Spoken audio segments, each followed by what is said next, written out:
In the scorching heat of 1870s New Mexico, where mercy was scarcer than water and hatred ran deeper than canyon walls, a lonely rancher's world shattered when he discovered a young Apache girl strung up like a scarecrow, alive, barely breathing, with a message that would ignite a love story forged in blood and defiance.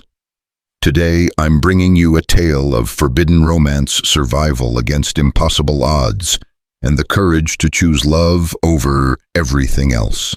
Stay with me until the very end of this epic journey, and don't forget to comment below with your city, so I can see how far this story travels across the world. Part 1. The buzzards were already circling when Calder Wyatt first heard the sound, a soft whimpering carried on the desert wind like a ghost's lament. He reined in his horse, a weathered stallion named Thunder, and tilted his head toward the mesa where the cry seemed to originate. In this godforsaken stretch of New Mexico territory, sounds like that usually meant one thing: death was paying a visit. Calder had been riding fence line for 3 days straight, checking for breaks in the wire that kept his cattle from wandering into Apache territory.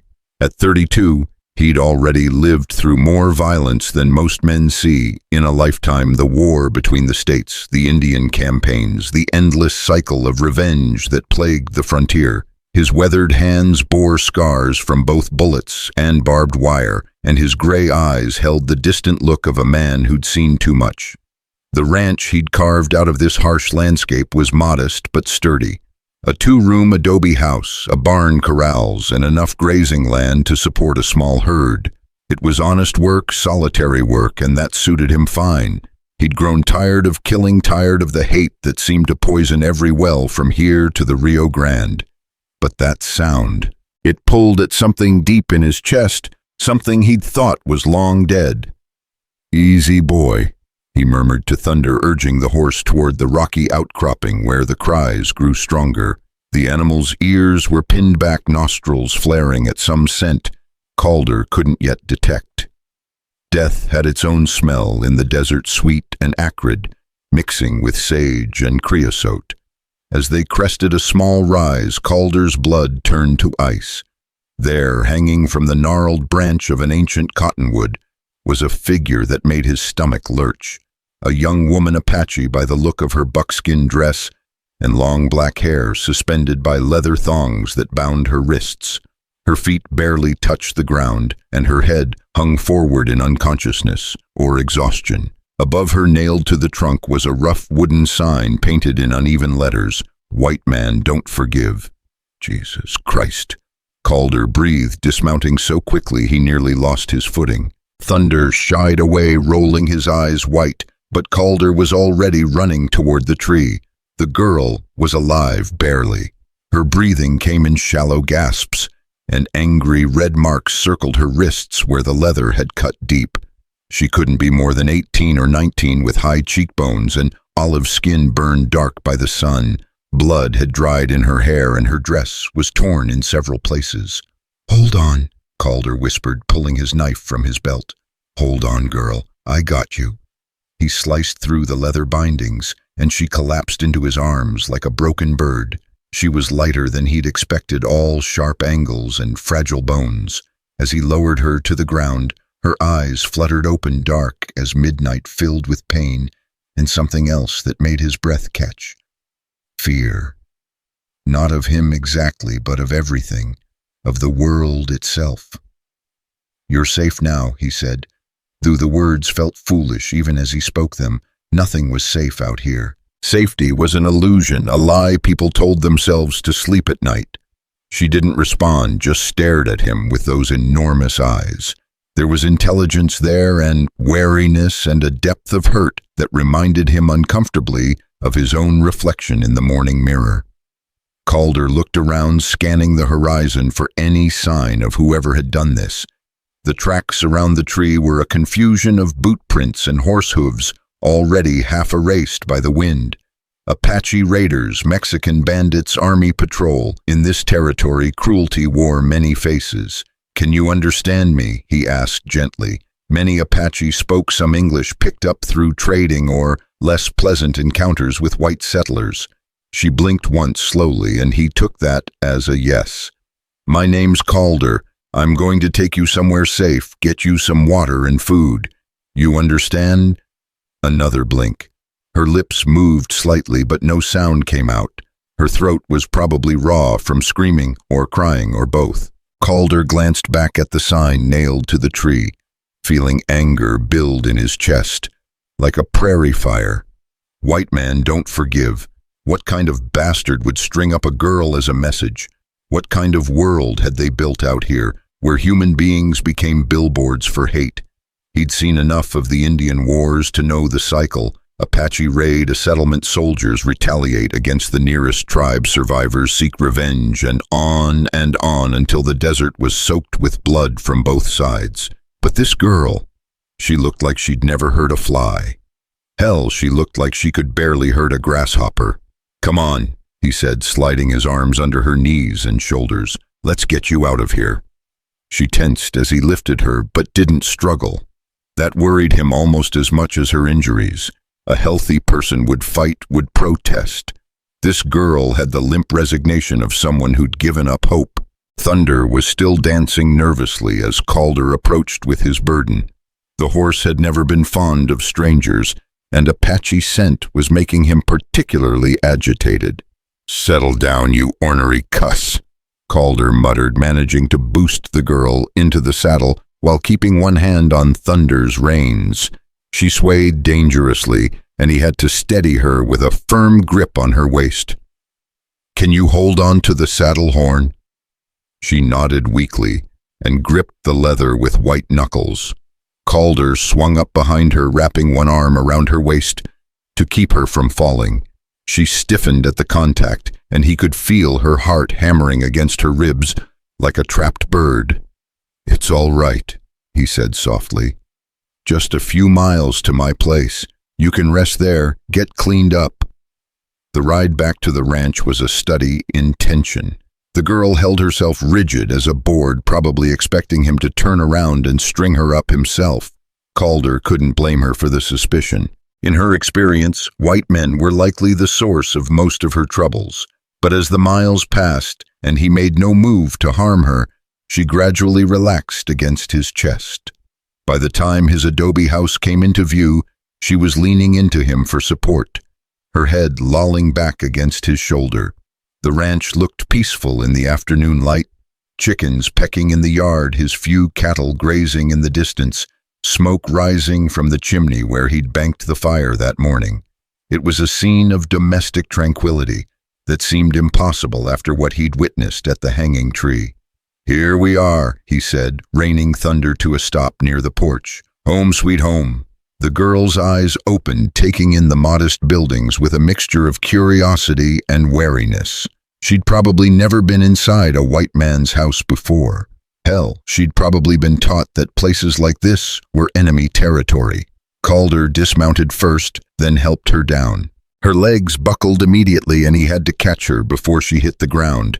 "Whoa there. When's the last time you ate something?" She looked up at him with those dark eyes but didn't answer. Maybe she couldn't speak English after all, or maybe she was just too weak to talk. "Let's get you inside," he said, scooping her up again. She weighed about as much as a sack of grain, and he had a feeling that was more than she'd weighed a week ago. The inside of his house was simple but clean. A main room with a stone fireplace, a kitchen table, a few chairs, and a doorway leading to his bedroom. He'd built it all himself over the past 5 years, and while it wasn't fancy, it was solid and comfortable. He carried her to the old rocking chair by the fireplace and settled her gently into the cushions. She immediately curled up like a wounded animal, pulling her knees to her chest and wrapping her arms around them. "Let me get the fire going and heat some water," Calder said, moving to the hearth. "You need something warm in your belly."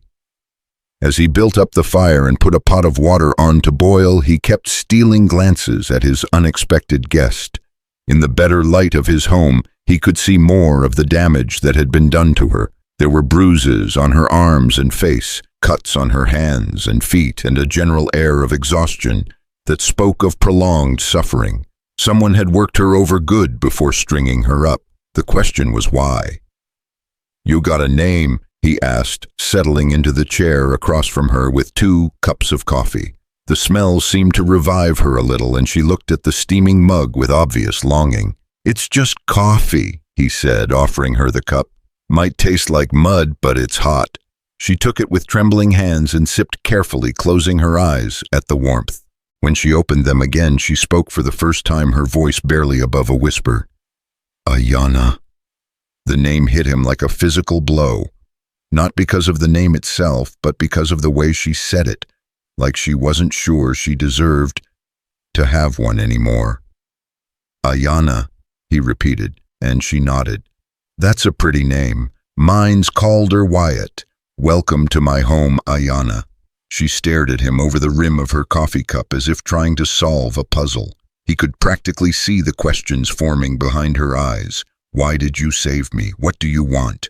When are you going to hurt me?"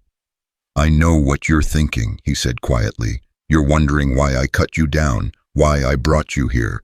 Truth is, I'm not entirely sure myself. Maybe I'm just tired of seeing people hurt each other." Ayanna's grip tightened on the coffee cup. You are white man." Her English was heavily accented but clear. That was good, they could communicate. "I am," he acknowledged, "and you're Apache. I reckon that makes us natural enemies according to most folks around here." "Yes," she said simply. "Well, I've been enemies with enough people for one lifetime," Calder said, taking a sip of his own coffee. "I'm thinking maybe it's time to try something different." She studied his face with an intensity that made him uncomfortable. He'd forgotten what it felt like to be really looked at, really seen. Most people glanced at him and moved on, just another weathered cowboy in a land full of them. "The sign," she said finally. "On tree, you see, I saw it." His jaw tightened. "White man, don't forgive. That what they told you when they strung you up?"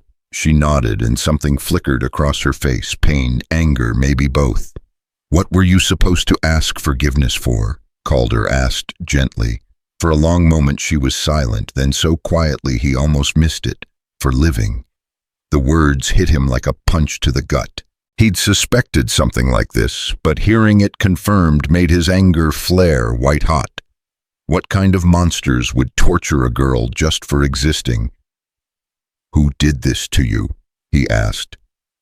Ayanna shook her head, either unwilling or unable to answer. Fair enough. Trust was earned, not given, especially out here, where betrayal could mean death. They sat in silence for a while, the only sounds the crackling of the fire and the distant lowing of cattle. Outside, the sun was beginning to set, painting the windows with orange and red light. Soon it would be dark, and with darkness came new dangers. "You can stay here tonight," Calder said eventually. "Take my bed, I'll sleep out here by the fire. Tomorrow we can figure out what comes next." Ayanna's eyes widened with surprise. "You let me stay?" "Can't very well turn you out into the desert," he said. "Besides, those cuts need tending, and you need food and rest." "Why?" The question came out sharp, almost accusatory. "Why you help?" Calder considered the question seriously. Why was he helping her? The smart thing would be to take her to the nearest town, turn her over to the authorities, and wash his hands of the whole situation. Getting involved with an Apache girl, especially one who'd obviously been targeted for violence, was asking for trouble. But when he looked at her, really looked at her, he saw something that made his chest ache. She reminded him of a wounded hawk he'd found years ago, beautiful and fierce, but broken, sitting perfectly still because moving hurt too much. "Had a sister once," he said finally, "about your age when she died. Always wondered if someone might have helped her if she'd lived long enough to need it." The honesty surprised him. He'd never told anyone about Emma, not in all the years since the fever took her. Ayanna's expression softened slightly. "Sister, good, the best," Calder said. "Smart as a whip, stubborn as a mule, and brave enough to stare down a grizzly bear. She would have liked you, I think." "How you know?" Because she had a soft spot for strays and lost causes, he said with a small smile, and because she never could stand to see anyone hurt. They fell silent again, but it was a different kind of quiet, now less wary, more thoughtful. Ayanna finished her coffee and set the cup aside, then surprised him by speaking again. "My family," she said slowly, "all dead. I'm sorry. Soldiers come to our camp, say we steal cattle, steal horses, but we do nothing. We live quiet, bother no one." Her voice grew smaller with each word. "They burn everything, kill everyone. I run, but they catch me, hang me on tree as a warning," Calder finished grimly. She nodded. "White man don't forgive, even innocent Apache." The injustice of it made his fists clench. He'd seen enough military justice during his army days to know how these things went. Some cattle went missing, or a settler got nervous about Indian activity, and the nearest tribe paid the price. Guilt or innocence rarely entered into it. "I'm sorry about your family," he said. "That shouldn't have happened." Ayanna looked at him with surprise, as if she'd never heard a white man apologize for anything before. Maybe she hadn't. "You... different," she said, eventually. "Different how most white men, they see Apache, they see enemy. You see me, you see..." She struggled with the words. "You see person." It was such a simple observation, but it cut straight to the heart of everything wrong with this territory. When did they stop seeing each other as people? When did human beings become symbols, enemies, targets? "That's all you ever were," Calder said quietly. "A person. Anyone who can't see that is blind." Tears gathered in Ayanna's eyes, and she looked away quickly, as if crying was a luxury she couldn't afford. He had a feeling she had been holding back those tears for a long time. "Listen," he said, leaning forward in his chair. "I don't know what you've been through, and I don't know what you're planning to do next. But while you're here, you're safe. I give you my word on that." She met his eyes again, searching for deception and finding none. "You promise?" "I promise." It was a simple exchange, but Calder felt the weight of it settle on his shoulders like a heavy coat. He'd made a commitment now, and commitments had a way of changing everything. Outside, a coyote howled in the distance, and Ayanna stiffened. "Just coyotes," Calder said. "They won't come near the house." But he could see that her mind wasn't on the coyotes. She was thinking about other predators, human ones, who might come looking for her. "They think you dead?" he asked. "I think so. They leave me to die slow." She touched her throat gingerly. "But wind was cold, made rope tight, kept me, what is word, alive." "Yes, alive." "Good thing," Calder said. "World's got enough ghosts already." As if summoned by his words, the wind picked up outside, rattling the windows and making the fire flicker. Ayanna pulled her torn dress closer around her shoulders, and Calder realized she was probably cold. "Let me get you something warmer," he said, standing up, "and we should take a look at those cuts." He disappeared into his bedroom and returned with a clean shirt and a small medical kit he'd assembled over the years of ranch work. Ayanna eyed the supplies warily. "I'm not going to hurt you," he said. "But those wounds need cleaning or they'll fester." She nodded reluctantly and held out her hands. The cuts were deeper than he'd thought, and some were already showing signs of infection. As he cleaned them with whiskey and bandaged them with strips of clean cloth, she sat perfectly still, though he could feel her trembling. "There," he said finally, "that should help." "Thank you," she whispered. It was full dark now, and the temperature was dropping fast. Desert nights were cold even in summer, and Ayanna was shivering despite the fire. "You should get some rest," Calder said. "Bedroom's through that door. There are clean blankets on the bed." She hesitated, clearly torn between exhaustion and distrust. "Door's got a latch on the inside," he added. "You can lock it if it makes you feel safer." That seemed to decide her. She stood carefully testing her balance, then walked slowly toward the bedroom. At the doorway, she turned back. "Calder, yes, If soldiers come, they won't find you here, he said firmly. Get some sleep. She disappeared into the bedroom, and he heard the soft sound of the latch falling into place. Good. She was learning to protect herself. Calder sat by the fire for a long time after that, staring into the flames and thinking about the chain of events that had brought a half-dead Apache girl into his home. In the morning, he'd have to decide what to do next. He could take her to the Mexican border. It was only a day's ride south, or he could help her find other Apache who might take her in. But as he listened to the soft sounds of her moving around in his bedroom, getting settled for the night, he found himself hoping she wouldn't want to leave just yet. For the first time in years, his house didn't feel empty. He pulled a blanket from the chest by the wall and made himself as comfortable as possible in the chair by the fire.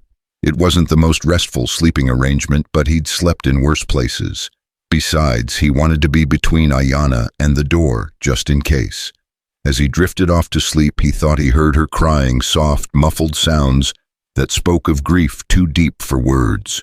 He wanted to go to her to offer comfort, but he knew she wasn't ready for that. Hell, he wasn't sure he was ready for it either.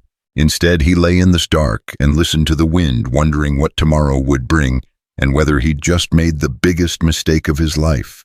But when he thought about those dark eyes full of pain and desperate hope, he knew he'd make the same choice again. Some things were worth the risk. The morning sun was just beginning to paint the eastern horizon when Calder woke to the sound of horses approaching. He bolted upright in his chair, every instinct screaming danger. The rhythmic thudding of hooves on hard-packed earth was unmistakable, multiple riders coming fast. He grabbed his rifle from beside the fireplace and moved to the window, careful to stay out of sight. Through the gap in the curtains, he could see them, 6 men in blue uniforms, their brass buttons catching the early light. Cavalry patrol, and they were headed straight for his front door. Shit, he breathed, glancing toward the bedroom where Ayana was sleeping. The latch was still secure, but that wouldn't matter if they decided to search the house. The lead rider, a sergeant by his stripes, raised his hand and brought the patrol to a halt about 20 yards from the porch. Calder recognized him, Sergeant Murphy, a hard-faced Irishman who'd been fighting Indians since before the war. He had a reputation for being thorough and absolutely merciless. "Wyatt," Murphy called out, "we know you're in there. Come on out. We need to talk." Calder leaned his rifle against the wall and stepped onto the porch, making sure to close the door firmly behind him. The morning air was crisp and clean, a stark contrast to the tension that crackled between him and the mounted soldiers. "Morning, Sergeant," he said, keeping his voice casual. "You boys are out early." Murphy's cold blue eyes swept over the ranch, taking in every detail. "Had some trouble yesterday. Apache raiders hit the Morrison place, killed the whole family, burned them out completely." Calder felt his stomach drop, but he kept his expression neutral. "That's terrible news. The Morrisons were good people." "That they were," Murphy agreed grimly. "Found tracks leading south from their place. Trail goes cold about 10 miles from here, but we figure the raiders might still be in the area." "Haven't seen any Indians around here," Calder said, truthfully. He hadn't seen any raiders, just one half-dead girl strung up like a scarecrow. "Mind if we take a look around?" Murphy asked, but it wasn't really a question. "Check your barn, maybe water our horses." "Course not," Calder replied, though his mouth had gone dry. "Help yourselves." As the soldiers dismounted and began poking around his property, Calder noticed one of them. A young private with nervous eyes kept glancing toward the house. Something about the kid's demeanor set off alarm bells in his head. Murphy approached the porch, his spurs ringing with each step.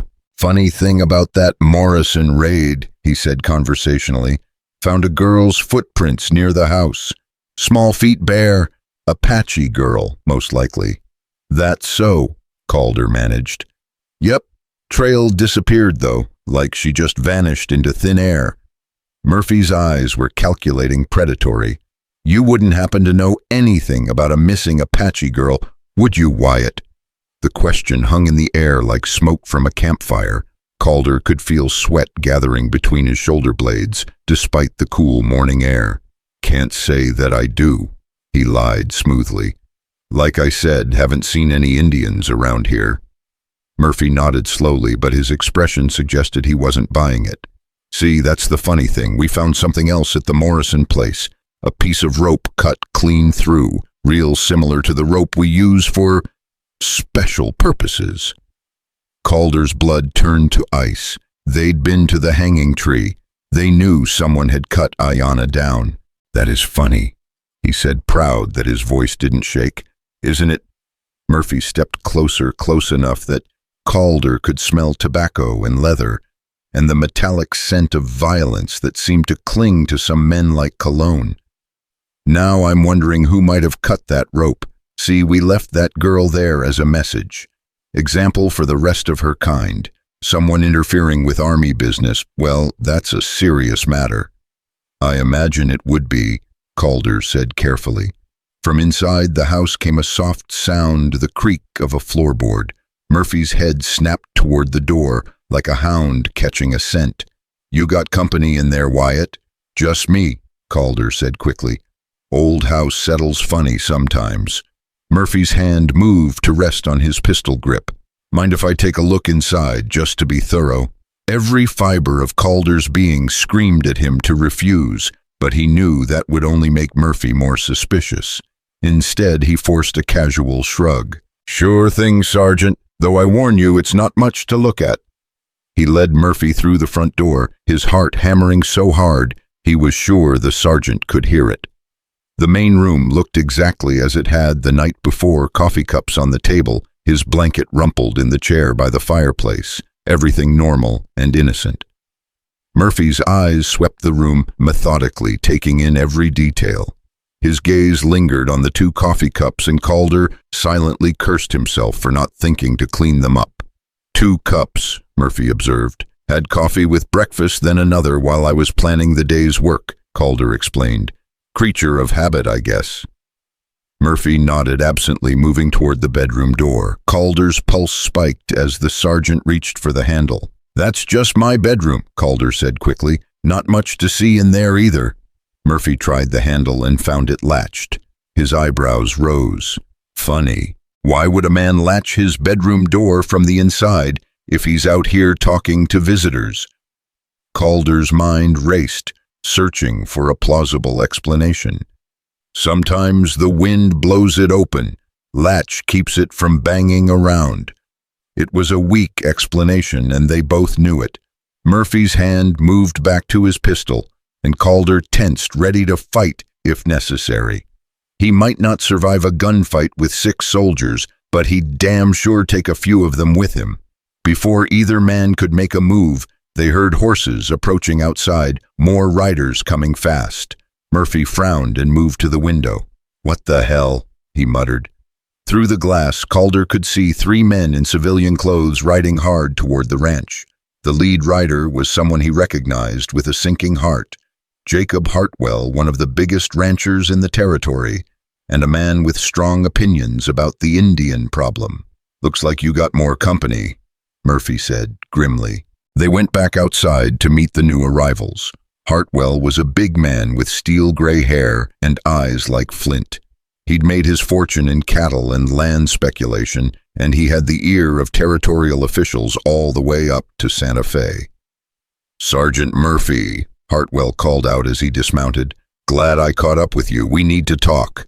"What can I do for you, Mr. Hartwell?" "It's about that Apache girl, the one you strung up yesterday." Hartwell's eyes found Calder and narrowed. "Word is someone cut her down." Murphy nodded. "We were just discussing that with Mr. Wyatt here." "Were you now?" Hartwell stepped closer to Calder, his presence radiating menace. "See, Wyatt, that girl wasn't just some random Apache. She was part of the group that hit my spread last month, killed 2 of my men, and ran off 50 head of cattle." Calder felt the ground shifting beneath his feet. "I don't know anything about that." "Don't you?" Hartwell's voice was deadly quiet. "Because I got men tracking her, and those tracks led straight to your property." "Tracks can be deceiving," Calder said. especially in this wind." "That's true," Hartwell agreed, "but there's other evidence, like the fact that my tracker found boot prints at that hanging tree, size 11 worn left heel, same size as those boots you're wearing right now." Calder glanced down at his feet, his heart sinking. He'd been careless too, focused on saving Ayanna to think about covering his tracks. "Lots of men wear size 11 boots," he said, but the words sounded hollow, even to his own ears. "Maybe so," Hartwell said, "but not many men would be fool enough to interfere with legitimate justice." Justice. The word came out sharper than Calder intended. Stringing up a girl without a trial, that's not justice, that's murder. The admission hung in the air like a death sentence. Murphy's hand closed on his pistol grip, and the other soldiers began moving to surround Calder. "So you admit you cut her down?" Murphy said. Calder realized he'd trapped himself. There was no point in lying now. "I found her dying," he said simply. "Couldn't just leave her there." "The hell you couldn't," Hartwell snarled. "That girl is a killer, Wyatt. She's got the blood of good white men on her hands." "She's barely more than a child," Calder shot back. "And she's been beaten half to death. What kind of threat could she possibly be?" "The kind that cuts throats in the night," Hartwell said. "The kind that lures good men to their deaths with tears and lies." "Where is she now, Wyatt?" Murphy demanded. "We know she didn't just wander off into the desert." Calder looked around at the circle of hostile faces and realized he was out of options. They had him dead to rights, and they all knew it. The only question now was whether he could buy Ayanna enough time to escape. "She's not here," he said. "Bullshit," Hartwell spat. "Tom, check the barn. Billy, take a look at the outbuildings. Murphy, you search the house." "Now wait just a minute," Calder protested. "You got no right. We got every right." Murphy cut him off. "You're harboring a known criminal. That makes you an accessory to murder." As the soldiers spread out to search his property, Calder found himself face to face with Hartwell. The older man's eyes were cold as winter steel. "You're making a big mistake, boy," Hartwell said quietly. "That girl has poisoned your mind, filled your head with lies and false sympathy. But Apache don't feel things the way we do. They're savage as animals. You show them mercy, they'll gut you in your sleep." "Maybe," Calder said, "but I'd rather take that chance than become the kind of man who tortures children." Hartwell's face darkened. "Children, that child watched my men die screaming. She laughed while they bled out in the dirt." "How do you know?" "Because I was there, you stupid bastard. I saw her with my own eyes." The conviction in Hartwell's voice was absolute, and for a moment Calder felt a flicker of doubt. What if he was wrong about Ayanna? What if she really was involved in raids and killings? But then he remembered the fear in her eyes, the way she'd flinched from his touch, the broken way she'd said the word living. Whatever she might have done, she'd paid for it already. "Found something," one of the soldiers called out from near the barn. Calder's heart sank as the man held up a piece of torn buckskin, part of Ayanna's dress, that must have caught on something during their ride to the ranch. "Fresh," the soldier continued. "Hasn't been out here long." Murphy's eyes gleamed with triumph. "Looks like our Apache girl was here after all. Question is, where is she now?"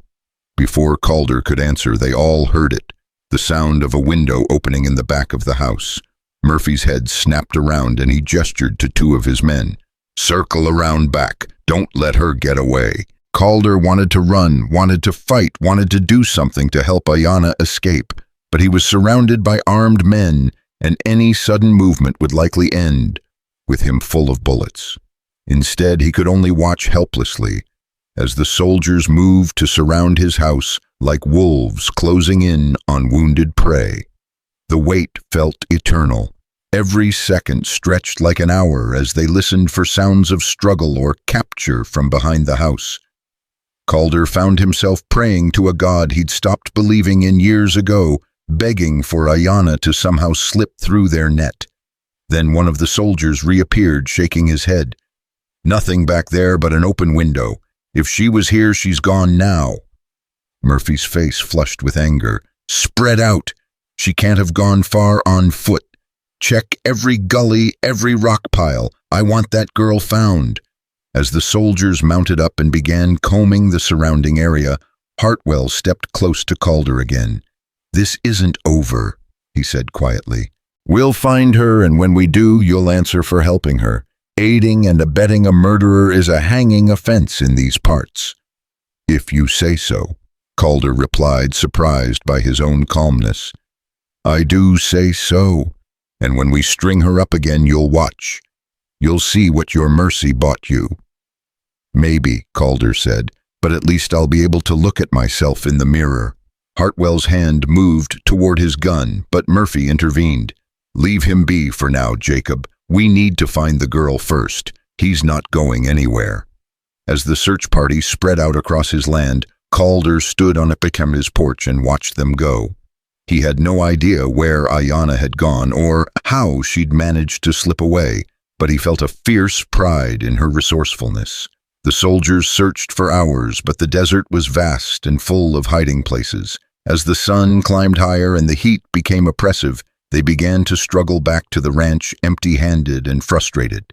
"She's gone," Murphy admitted grimly. "Vanished like smoke." "Then we'll wait," Hartwell said.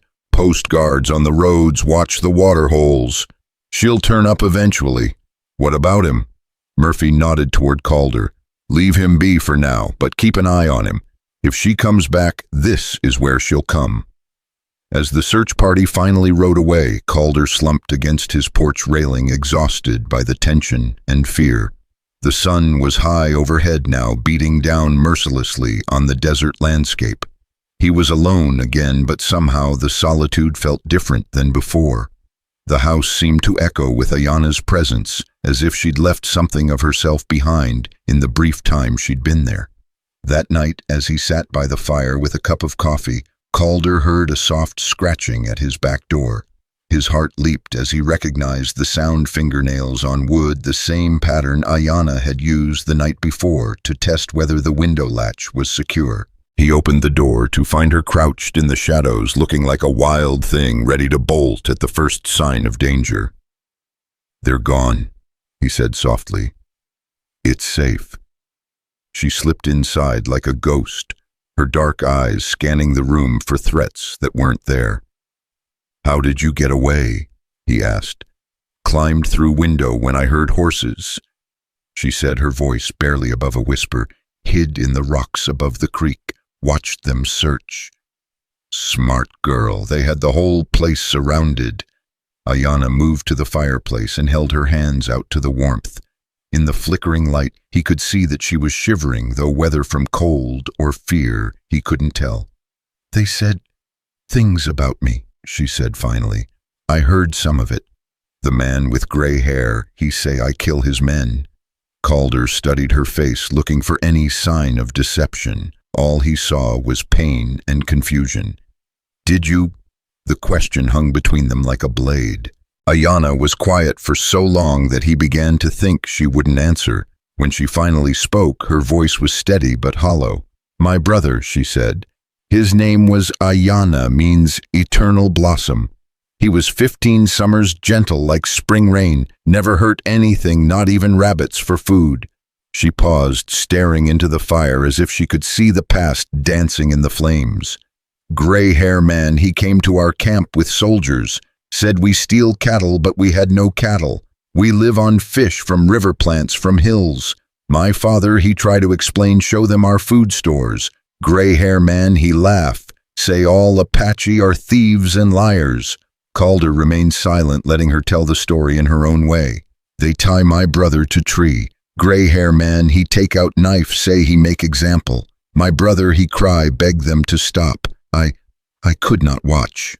Tears began sliding down her cheeks, but she continued speaking. "When knife went into my brother's belly, something inside me broke. I pick up rock, big one, hit gray hair man in head. He fall down, blood everywhere. His men, they grab me, beat me. But gray hair man, he get up.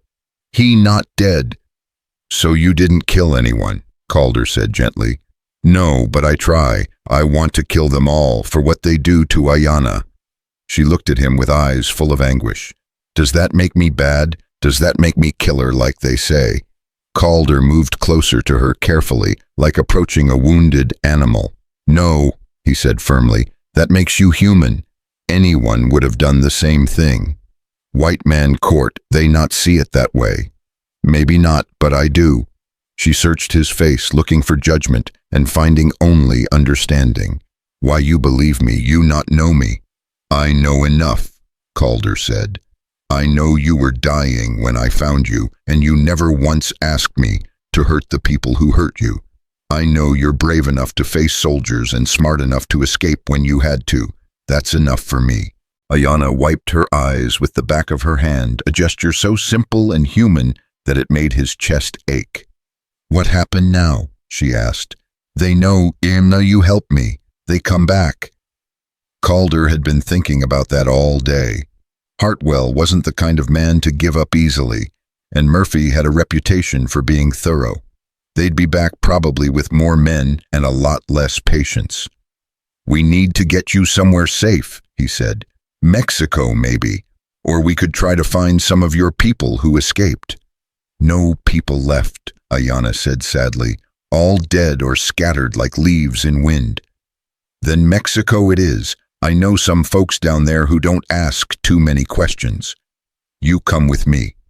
The question caught him off guard. He'd been thinking about helping her escape, but he hadn't considered going with her. This ranch was his life, everything he'd worked for since the war ended. But as he looked at her, so young and alone and determined to survive against impossible odds, he realized that keeping his land didn't matter much if he lost his soul in the process. Yeah, he said, surprising himself. I'll come with you. Relief flooded her features, followed quickly by something else, a warmth that transformed her entire face. Thank you, she whispered. Don't thank me yet. We got a long road ahead of us and plenty of people who'd like to see us both dead. I'm not afraid if you with me. The simple trust in her voice humbled him. This girl had every reason to distrust white men, every reason to see him as just another enemy, but somehow she'd chosen to believe in him. We'll leave tomorrow night, he said. Travel by dark rest during the day. It's about 60 miles to the border. I can ride. You'll have to. Can't make that distance on foot. Ayana nodded gravely. I learn quick. I bet you do. They spent the rest of the evening planning their escape route and gathering supplies. Calder had a decent horse for Ayana, a gentle mare named Sage, who wouldn't spook easily. He packed food, water, ammunition, and medical supplies, along with what money he had saved. As they worked together by lamplight, he found himself watching her with growing fascination. She moved with an economy of motion that spoke of hard-won experience, her hands quick and sure as she helped him organize their gear. You ever been to Mexico? He asked. No. Is it safe there? Safer than here, anyway. Mexican government doesn't much care about Apache politics as long as you don't cause trouble. And you be safe there, too. Calder shrugged. I speak enough Spanish to get by. Know some people in Sonora who might help us get settled. Us, she repeated as if testing the word. I like that word. Yeah, why? Because I'm not alone anymore. The simple statement hit him harder than any declaration of love. This girl had lost everything, family, home, her entire way of life, but she still had the courage to hope for something better. You're not alone, he promised. Whatever happens, we face it together. As they finished their preparations, Calder realized that his life had just taken a turn he never could have imagined. 24 hours ago, he'd been a solitary rancher with simple goals and predictable days. Now he was planning to abandon everything and flee to Mexico with an Apache girl who might or might not be wanted for murder. It should have terrified him. Instead, for the first time in years, he felt truly alive. Outside, the desert wind was picking up, rattling the windows and moaning through the eaves like a lost soul. Tomorrow night, that wind would carry them south toward freedom and an uncertain future. But tonight, for these last few hours, in the only home he'd known since the war, Calder allowed himself to feel something he'd thought was gone forever. Hope. Hope, as Calder discovered the next evening, was a fragile thing that could shatter at the sound of approaching hoofbeats. He was in the barn saddling Thunder and Sage when he heard them coming, at least a dozen riders, moving fast and with purpose. Through the gaps in the barn siding, he could see torches flickering in the darkness like angry stars. "Ayana," he called softly, and she appeared from the shadows where she'd been waiting with their packed supplies. Her face was pale but determined, ready for whatever came next. "They come for us," she said simply.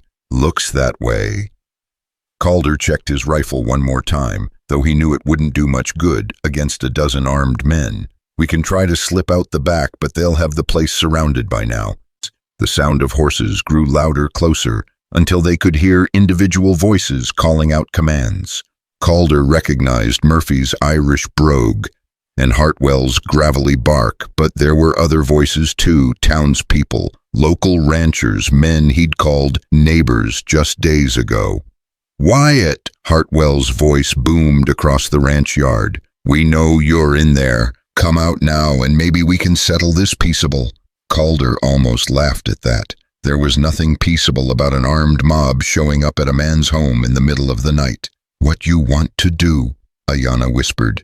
He looked at her standing there in the lamplight, so young, so brave, so absolutely trusting in his ability to protect her. The weight of that trust was both humbling and terrifying.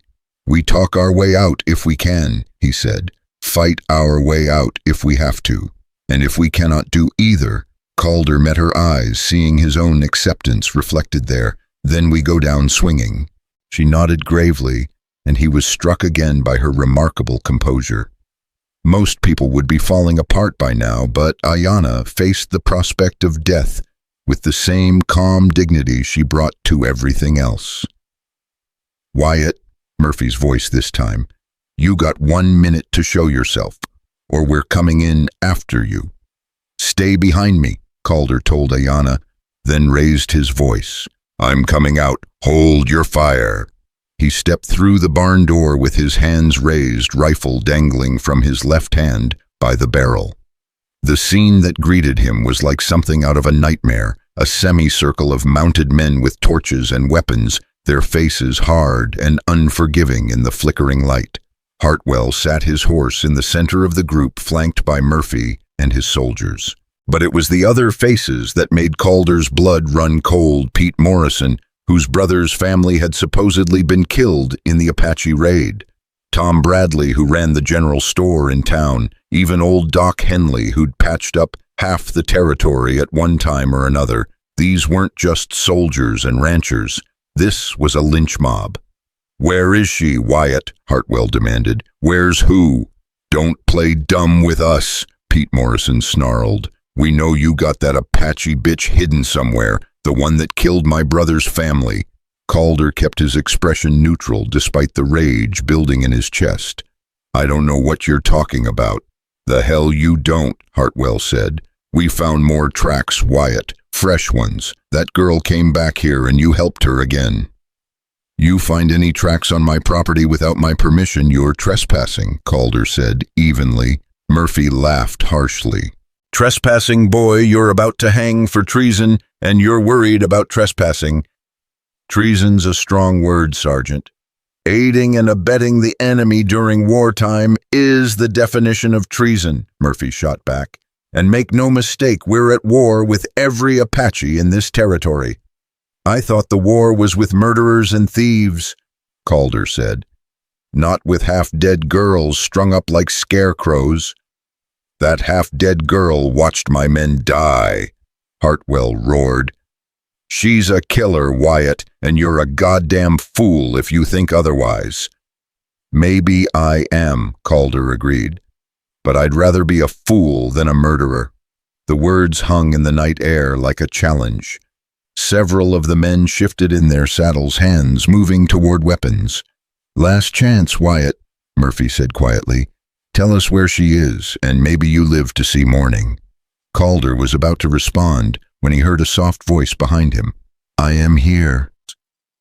He spun around to see Ayanna walking out of the barn, her chin held high despite the fear in her eyes.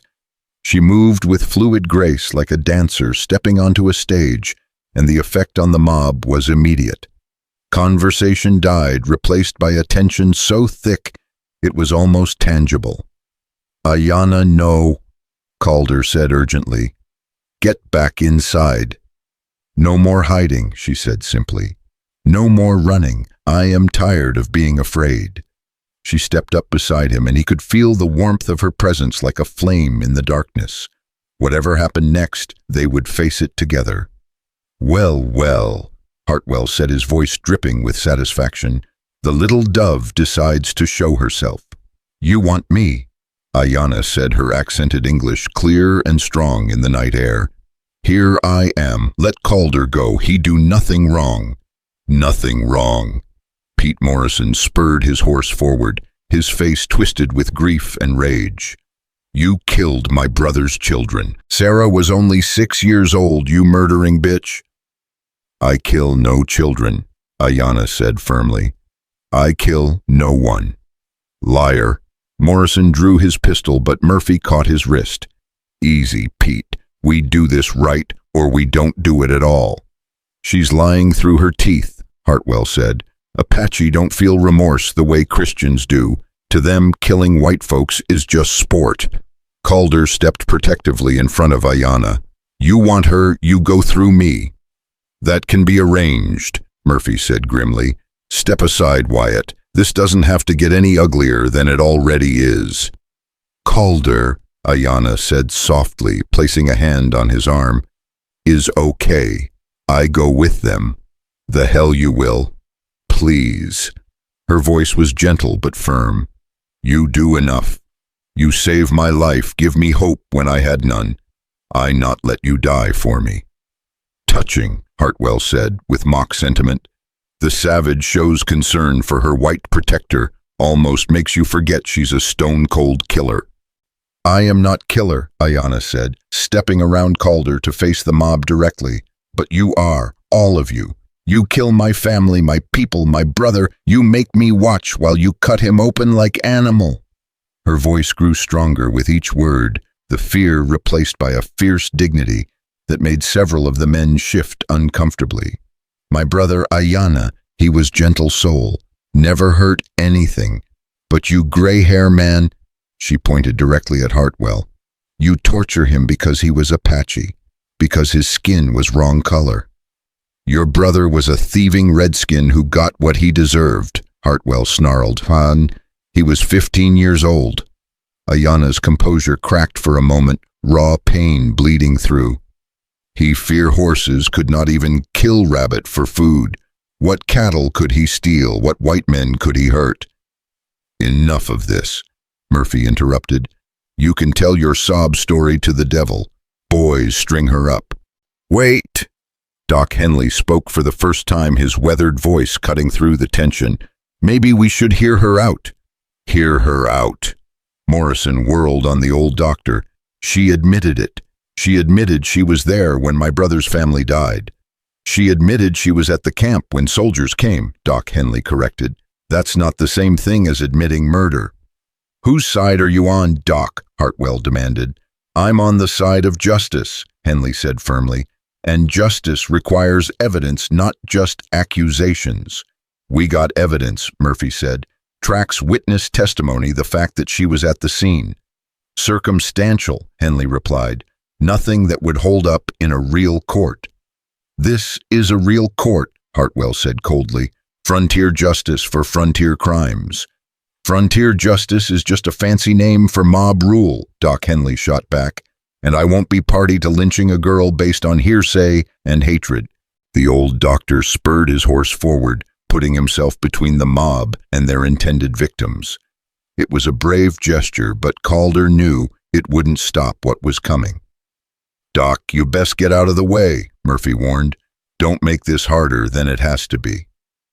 "I've been patching up the victims of this so-called war for 5 years, Henley said. "Apache Mexican white blood looks the same no matter what color skin it comes from, and I'm tired of it. Tired of the killing, tired of the revenge, tired of good people turning into monsters. Pretty words, Doc, Hartwell said, but they won't bring back the Morrison children. And lynching this girl won't bring them back either, Henley replied. It'll just add more ghosts to haunt us all. For a moment, it looked like the old doctor's words might actually reach some of them. Calder could see doubt flickering in a few faces, the human decency that violence hadn't quite managed to kill. Then Pete Morrison spoke, his voice thick with grief and rage. My brother's little girl, Sarah. They found her in the root cellar. She'd been hiding there, scared out of her mind when they set the house on fire. She burned alive, Doc, burned alive while these animals laughed. The words hit like physical blows, and Calder saw any hope of reason die in the faces around them. Grief and fury had taken over, and there would be no stopping what came next. I'm sorry for your loss, Pete, Ayanna said quietly, but I was not there. I was not part of Raid. Bullshit, Morrison snarled. Hartwell saw you there. Gray hair man see me at my camp when soldiers come, Ayanna corrected. Not at white man's house. Never at white man's house. You calling me a liar, girl? Hartwell's voice was deadly quiet. I call you many things, Ayanna said with surprising steel in her voice. Liar is just one. The insult hung in the air like a thrown gauntlet. Hartwell's face went white with rage and his hand moved to his pistol. That's enough talk, he snarled. String them both up. No. Doc Henley tried to interpose himself again, but Morrison and two other men grabbed his horse's reins, pulling him aside. Sorry, Doc, Morrison said, but this has to happen. Murphy dismounted and started toward them, rope in hand. Other men followed, forming a loose circle that gradually tightened like a noose. Calder raised his rifle, knowing it was hopeless, but determined to make them pay for what they were about to do. First man who touches her dies, he warned. You can't kill us all, Wyatt, Murphy said reasonably. Put the gun down and make this easy on yourself. Easy. Calder laughed bitterly. There's nothing easy about watching good men turn into animals. Good men, Hartwell spat. Good men don't side with murdering savages over their own kind. My own kind? Calder's voice rose with anger. If this is my own kind, then I'm proud to be alone. Murphy took another step forward and Calder swung the rifle toward him. The sergeant stopped, but he was smiling now, the predatory grin of a man who knew his prey was trapped. You're just making it harder on yourself, Murphy said, and on her. Cooperate and we'll make it quick. Fight us and, well, we might take our time. The threat was clear and Calder felt something cold settle in his stomach. These men weren't just planning murder, they were planning to enjoy it. Calder, Ayanna said softly, look at me. He turned toward her, seeing his own determination reflected in her dark eyes. Whatever happened, she said, I'm glad I know you. You give me something I never had before. What's that, love? The word hit him like lightning, illuminating everything in a sudden brilliant flash. Love, not just attraction or sympathy or protective instinct, but something deeper and more powerful than anything he'd ever experienced. I love you too, he said, the words coming easily despite the circumstances. Ain't that sweet, Morrison sneered. The white man and his pet Indian declaring their love right before they die. Shut your mouth, Calder snarled, but Morrison just laughed. What's the matter, Wyatt? Don't like hearing the truth about your Apache whore? Calder's vision went red, and he started to swing the rifle toward Morrison. But as he moved, Murphy lunged forward, tackling him around the waist. The rifle went off harmlessly into the air as both men went down in a tangle of limbs. Calder, Ayanna cried out, but her voice was suddenly muffled as someone grabbed her from behind. Calder fought desperately, but Murphy was bigger and stronger, and within seconds other hands joined in pinning him to the ground. He could hear Ayanna struggling nearby, her voice calling his name with increasing desperation. Get the ropes, Murphy panted, sitting heavily on Calder's chest. Let's finish this. Wait, a new voice called out, and everyone froze.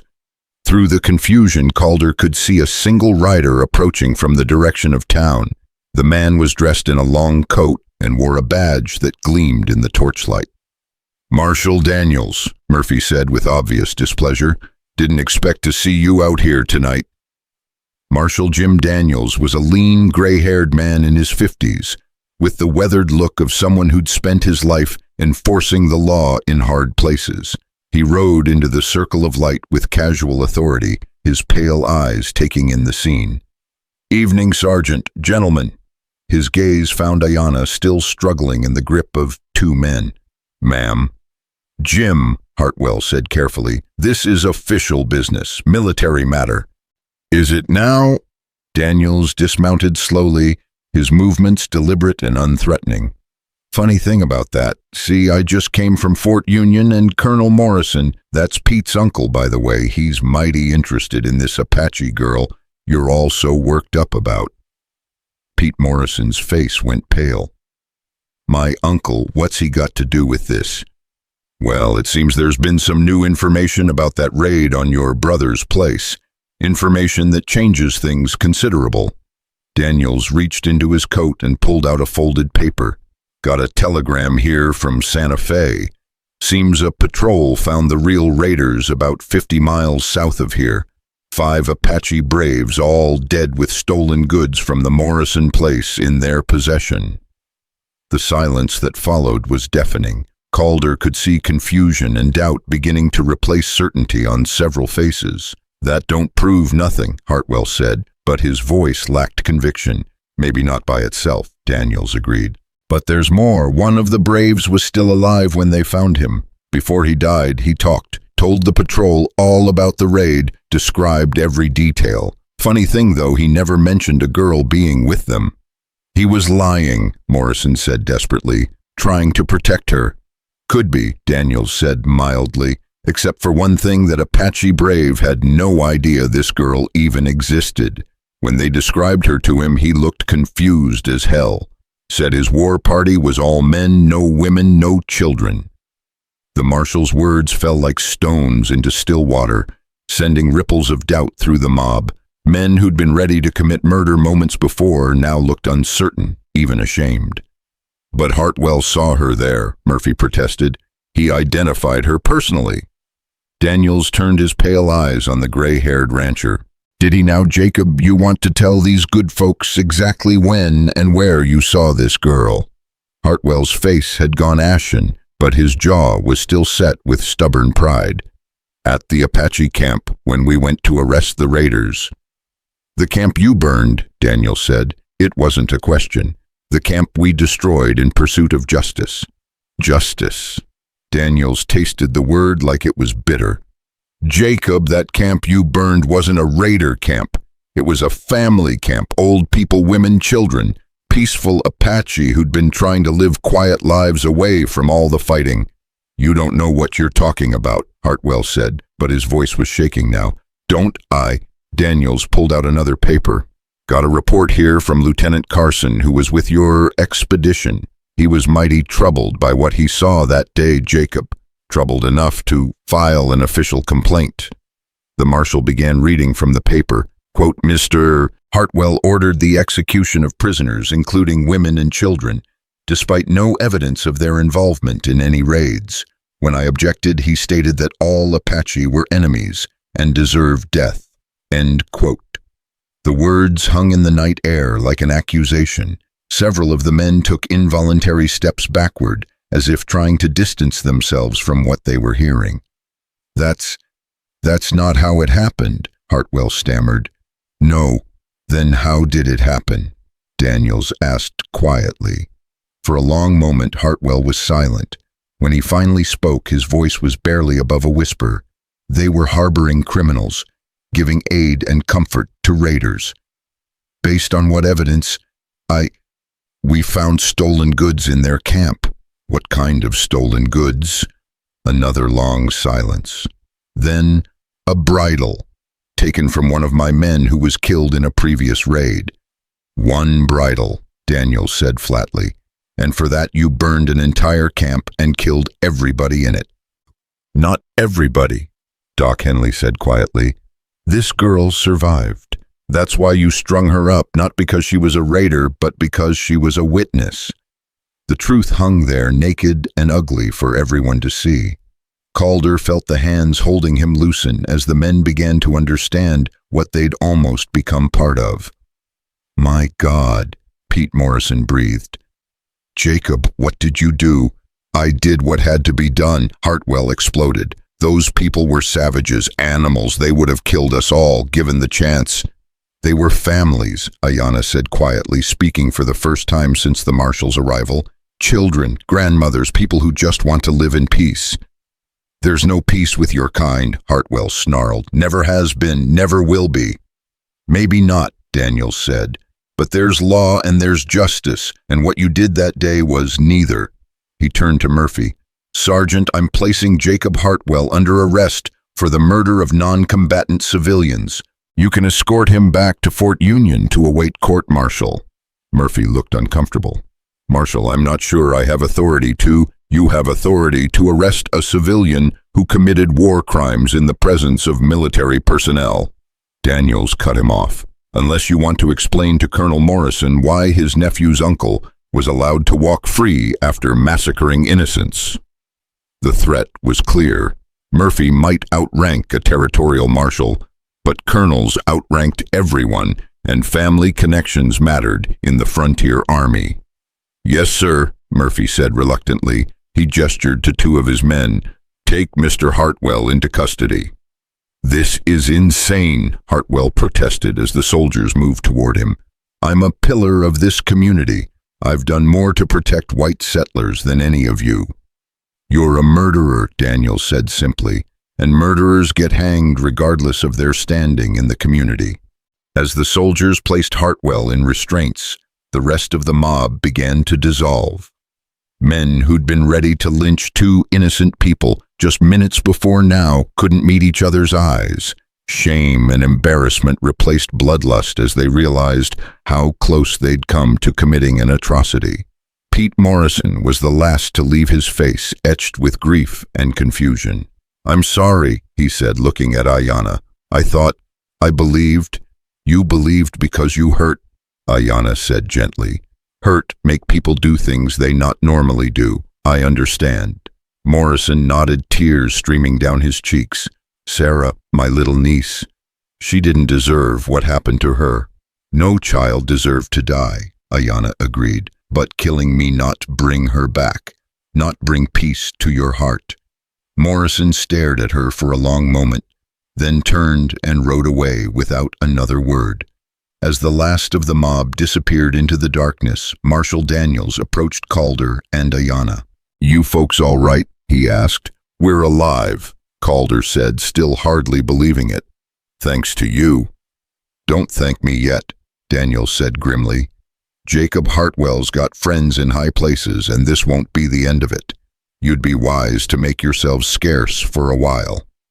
"We were planning to head south anyway," Calder said. "Good thinking.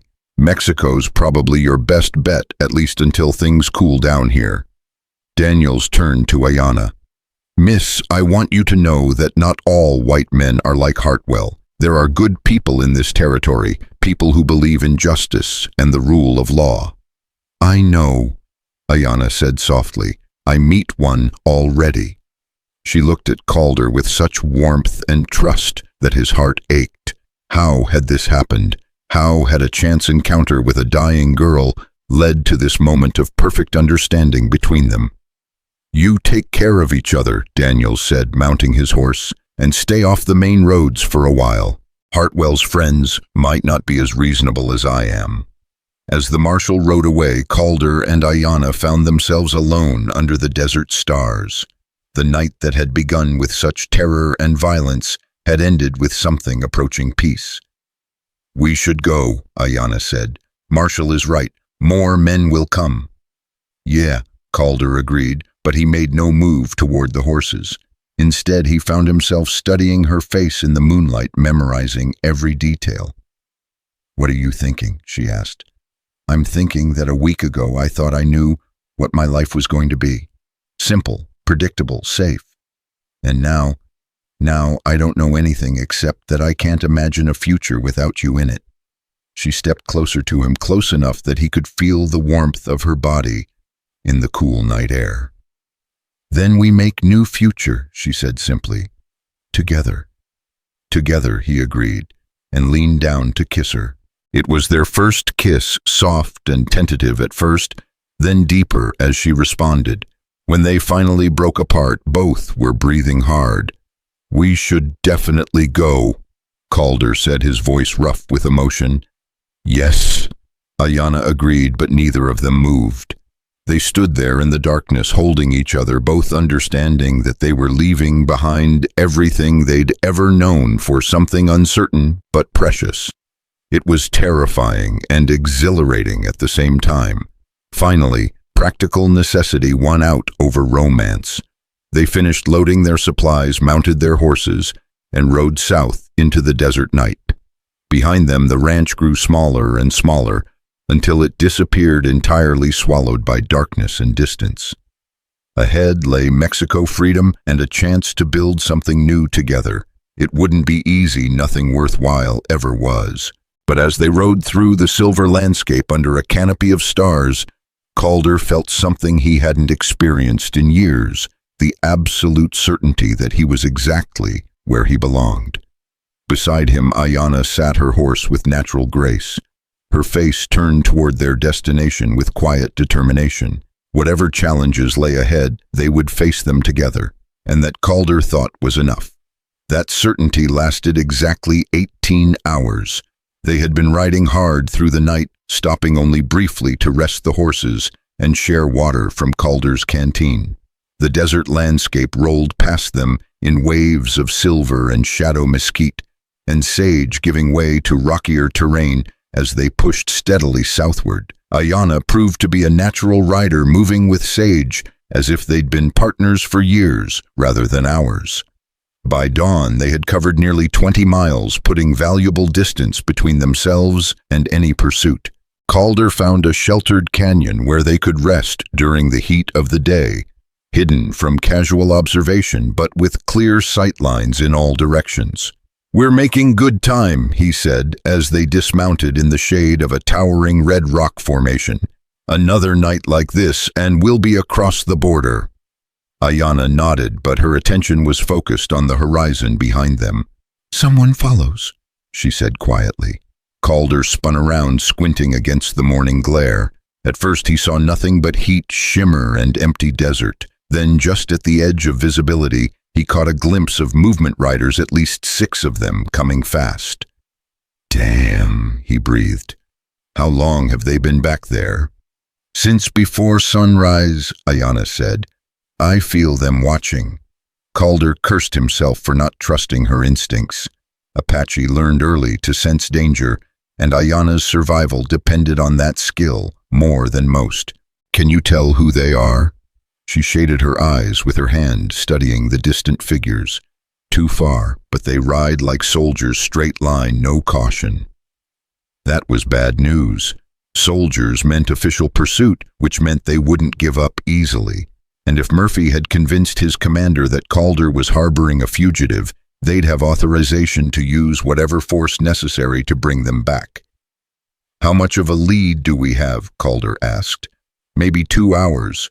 Less if they push horses hard." 2 hours wasn't enough. Not nearly enough. The horses were tired from the night's ride, and the desert ahead offered little in the way of cover or concealment. They needed a plan, and they needed it fast. "There's an old mining camp about 10 miles south of here," Calder said, thinking aloud. "Abandoned for years, but the buildings might still be standing. We could make a stand there, maybe hold them off until dark. Or we could split up," Ayanna suggested. "Make them choose who to follow." "No." The word came out sharper than he'd intended. "We stay together." "Calder, be smart about this. They want me, not you. If we separate—" I said no.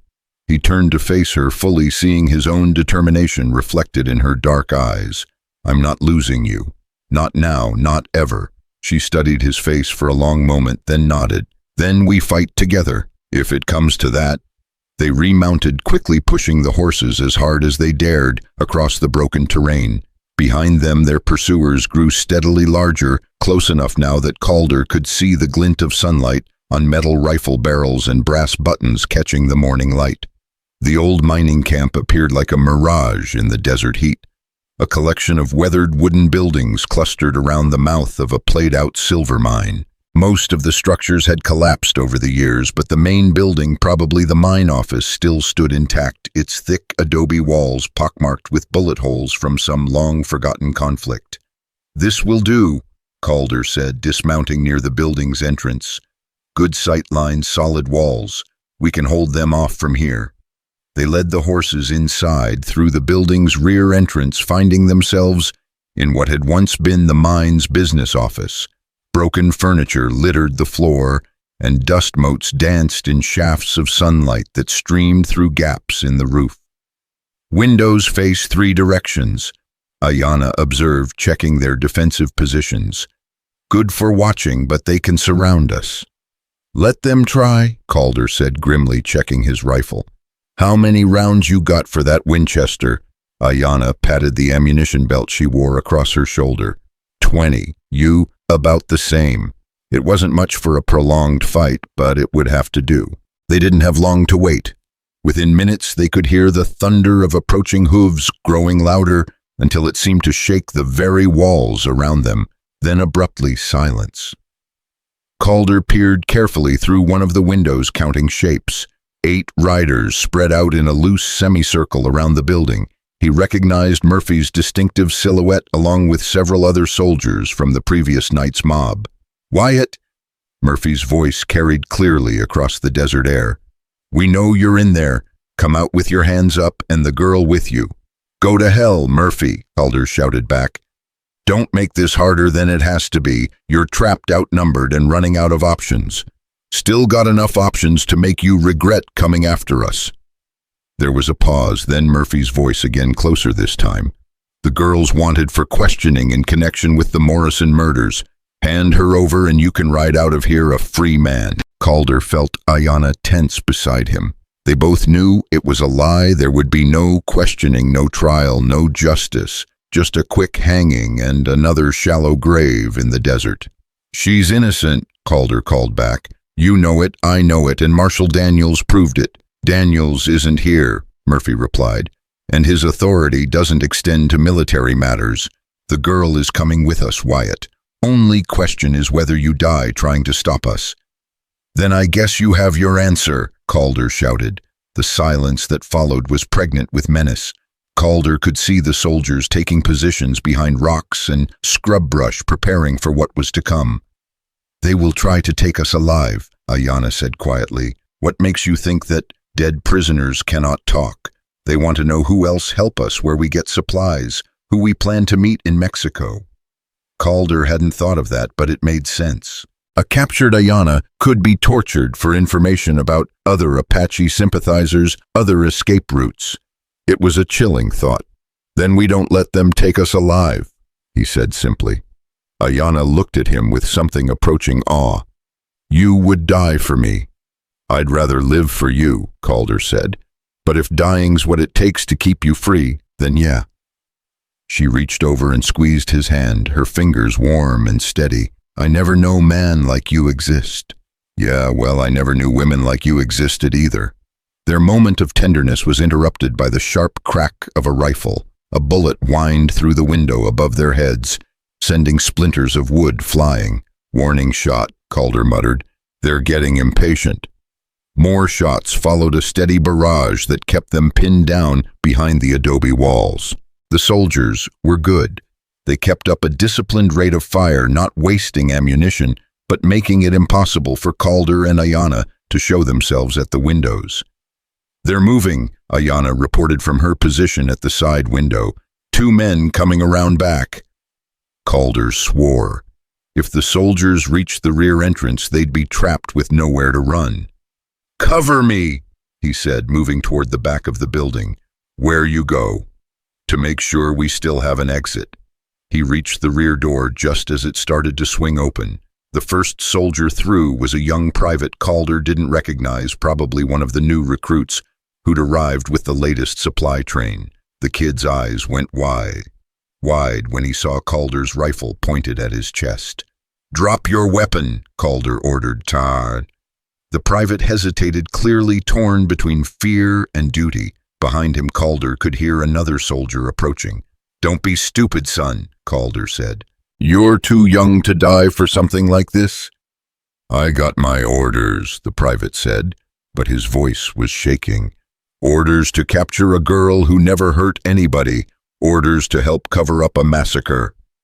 "She's a murderer," the private protested. They told you lies." Calder cut him off. "That girl's never killed anyone. Hell, she couldn't hurt a fly if she tried." Doubt flickered in the young man's eyes. "But Sergeant Murphy said—" "Sergeant Murphy's covering his own ass," Calder said bluntly. "He was there when Hartwell butchered that Apache camp. He's as guilty as the rest of them." The second soldier appeared in the doorway behind the private, another young man, this one with corporal's stripes and harder eyes. "Drop your weapon, civilian," the corporal ordered. "Not happening," Calder replied. For a tense moment, the three men faced each other in the doorway, each waiting for someone else to make the first move. Then the decision was taken out of their hands. "Calder," Ayana's voice sharp with alarm. "They come through front." The sound of splintering wood echoed through the building as someone kicked in the front entrance. Calder heard boots on the floor, multiple sets moving fast. "Shit," he breathed, then made his choice. He lunged sideways, tackling the private and sending both of them tumbling into the corporal. All three men went down in a tangle of limbs and weapons, but Calder was the first to recover. He rolled away from the soldiers and scrambled back toward the main room. "Ayana," he called out, "we need to go now." He found her pressed against the wall beside the front window, Winchester ready. Through the opening, he could see soldiers moving among the ruins of the other buildings, using them for cover as they closed in. "Back door?" she asked. "Compromised. We'll have to fight our way out." She nodded grimly, checking her rifle. "How many? Too many." The sound of approaching boots grew louder. Murphy's voice carried from just outside the front entrance. "Last chance, Wyatt, surrender now, or we come in shooting." Calder looked around the ruined office, searching for inspiration. His gaze fell on an old mining cart, probably used to haul ore from the tunnels. It was made of heavy iron, reinforced with steel plates, bulletproof or close to it. "The cart," he said, pointing. "We can use it for cover, push it toward the horses." "Is crazy plan?" Ayana said. "You got a better one." She grinned suddenly, the expression transforming her face. "I like crazy." They moved quickly, positioning themselves behind the heavy cart and using their combined strength to start it rolling toward the rear of the building. It was harder to move than Calder had expected. The wheels were rusty and the axles squealed in protest, but it moved. Just as they reached the back door, Murphy and three soldiers burst through the front entrance. "There," Murphy shouted. "Stop them!" Rifle fire erupted behind them, bullets spanging off the iron cart and chewing up the wooden walls around them. Calder shoved the cart aside and grabbed Sage's reins while Ayana did the same with thunder. They burst out of the building at a dead run, the horses startled but responsive to their urgency. More shots rang out as they mounted, but the soldiers were firing hastily and their aim was poor. "Which way?" Ayana shouted over the chaos. Calder pointed southeast toward a line of rocky hills that offered the promise of cover. "Those ridges, we can lose them in the rocks." They spurred their horses toward the hills, bullets whining around them like angry hornets. Behind them, Calder could hear Murphy shouting orders, organizing pursuit. The desert floor was treacherous, rocky, uneven terrain, littered with holes and obstacles that could break a horse's leg in an instant. But Ayana rode like she'd been born in the saddle, guiding Sage through the worst of it, with an instinctive grace that took Calder's breath away. They reached the base of the hills with their pursuers still several hundred yards behind, but Calder knew the advantage wouldn't last. Once the soldiers organized properly, their superior numbers would tell. "Up there," he said, pointing to a narrow canyon that cut into the hillside. "If we can reach the high ground, We might have a chance. The canyon was a natural fortress, steep walls on both sides, with only a narrow entrance that could be easily defended. But it was also a potential trap. If they got cornered in there, they'd have nowhere to run. "Trust me," Calder said, seeing doubt in Ayana's eyes.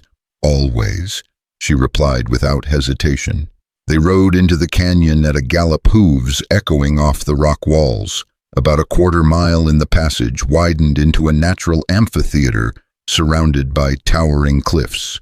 At the far end, Calder could see what he'd been hoping for, a narrow trail that switchbacked up the canyon wall, probably carved by mountain goats or other wildlife.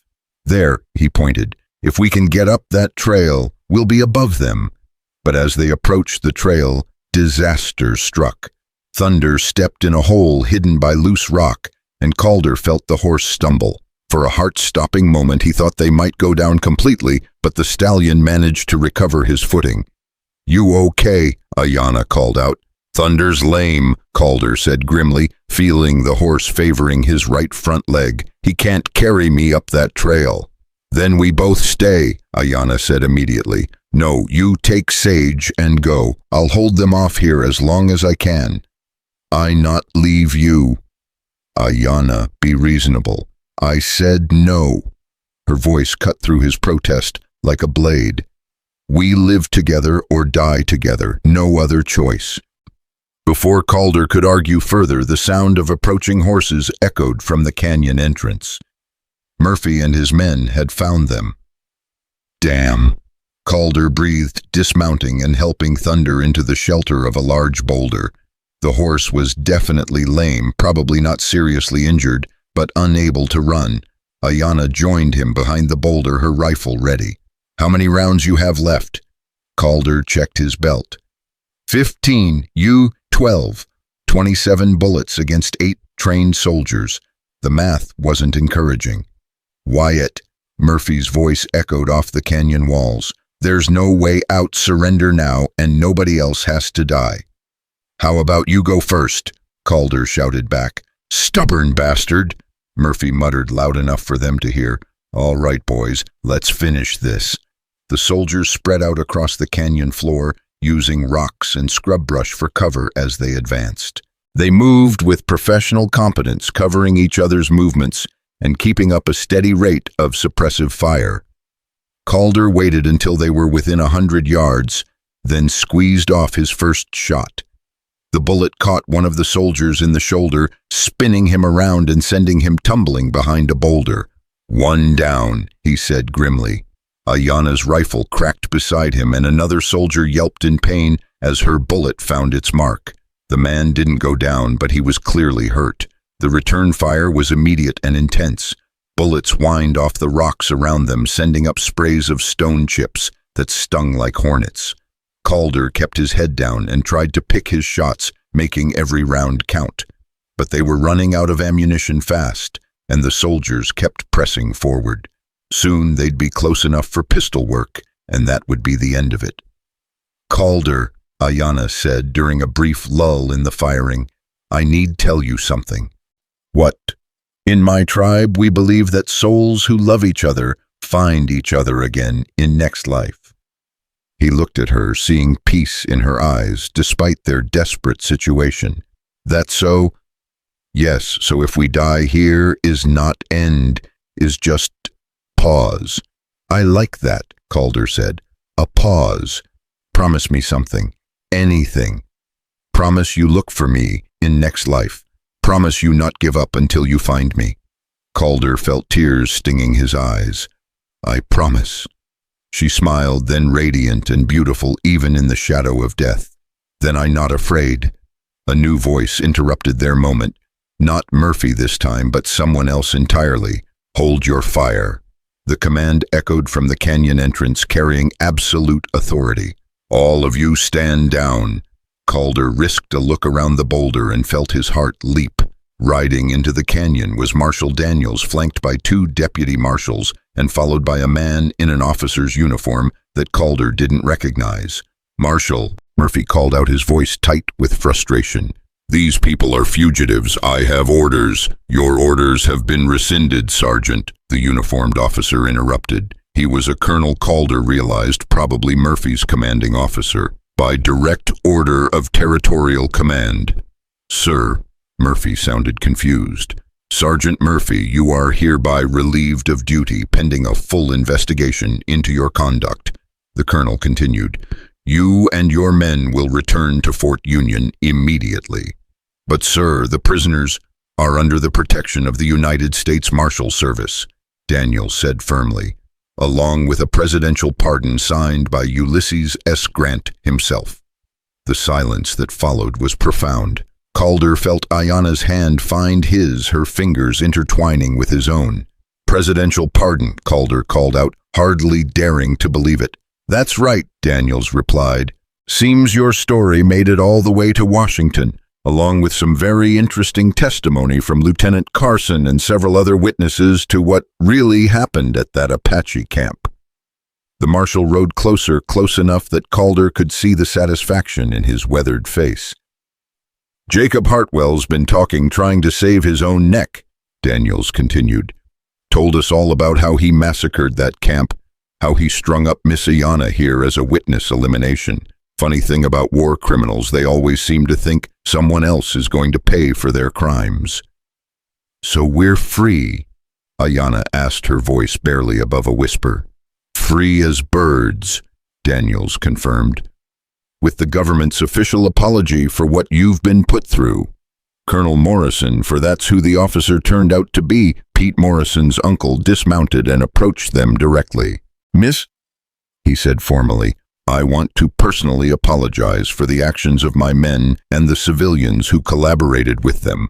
What happened to you and your family was unconscionable, and those responsible will face the full consequences of military justice. Ayanna looked up at him with those dark eyes that had seen so much suffering. Thank you, she said simply. But sorry, not bring back the dead. No, Morrison agreed quietly. It doesn't, but perhaps it can prevent future tragedies. As the soldiers and marshals sorted themselves out, Calder found himself alone with Ayanna behind the boulder. The danger was over. The threat passed, but somehow he felt more vulnerable than ever. So what now? He asked. Now we finish what we start, she said. We go to Mexico. We build life together. Even though we don't have to run anymore, Ayanna smiled. Especially because we not have to run. Now we go because we choose to, not because we forced to. Calder nodded understanding. The choice made all the difference. Besides, Ayanna added with a mischievous glint in her eyes, I think Mexico has better weather. Despite everything they'd been through, Calder found himself laughing. You know what? You're probably right. As they gathered their gear and prepared to resume their journey south, Calder reflected on the incredible chain of events that had brought them to this moment. A week ago, he'd been a lonely rancher with a simple life and modest dreams. Now he was a man in love, embarking on an adventure that would take him far from everything he'd ever known. It should have been terrifying. Instead, as he helped Ayanna mount Sage and checked Thunder's improving leg, Calder felt a profound sense of rightness about their path forward. Marshal Daniels rode over as they prepared to leave. You folks sure about this Mexico idea? He asked. Government's offering full compensation for what you've been through, enough to set you up pretty comfortable anywhere in the territory. Thank you, Calder said, but I think we've had enough of this territory for a while. Can't say I blame you, Daniels replied. He reached into his saddlebags and pulled out an envelope. Letter of safe passage signed by the territorial governor should get you across the border without any problems. Calder took the envelope gratefully. We appreciate everything you've done, Marshal. Just doing my job, Daniels said gruffly. You take care of each other down there. We will, Ayanna said. As they rode out of the canyon, leaving the soldiers and marshals behind, Calder felt the weight of the past week finally beginning to lift from his shoulders. They were free, truly free to write their own story. The sun was beginning to set as they made camp that evening, painting the desert sky in brilliant shades of orange and red. They'd covered good ground despite Thunder's temporary lameness, and the border was now less than a day's ride away. "Tomorrow we cross into new life," Ayanna said, as they sat by their small campfire. "Nervous?" Calder asked. "Little bit." "You?" "Terrified," he admitted, "but also excited." "Good," she said.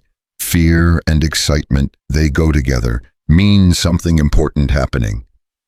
As the stars began to appear overhead, Calder found himself thinking about the conversation they'd had during the gunfight, about souls finding each other across lifetimes, about love that transcended death itself. "Ayanna," he said softly. "Yes, about what you said back there about finding each other in the next life. You think is foolish." "No," he said quickly. "I think it's beautiful, but I also think we don't have to wait for the next life. I think we found each other in this one." She moved closer to him, close enough that he could feel the warmth of her body. "Yes," she agreed. "I think so too." "I love you," he said, the words coming easier each time he spoke them. "I love you too," she replied. "Forever and always." "Forever and always," he echoed. They sat together in comfortable silence, watching the fire burn down to glowing embers. Tomorrow would bring new challenges, new adventures, new opportunities to build something beautiful together. But tonight, under the vast canopy of desert stars, they were simply two people who had found love in the most unlikely circumstances, ready to face whatever the future might hold. Together. Together, they crossed into Mexico 3 hours after sunrise, when the border was nothing more than an invisible line marked by a weathered wooden post half buried in sand. The Rio Grande had dwindled to a lazy trickle. In the summer heat, more mud than water, easily forded by their horses. On the American side lay pursuit violence and the weight of old hatreds. On the Mexican side lay possibility.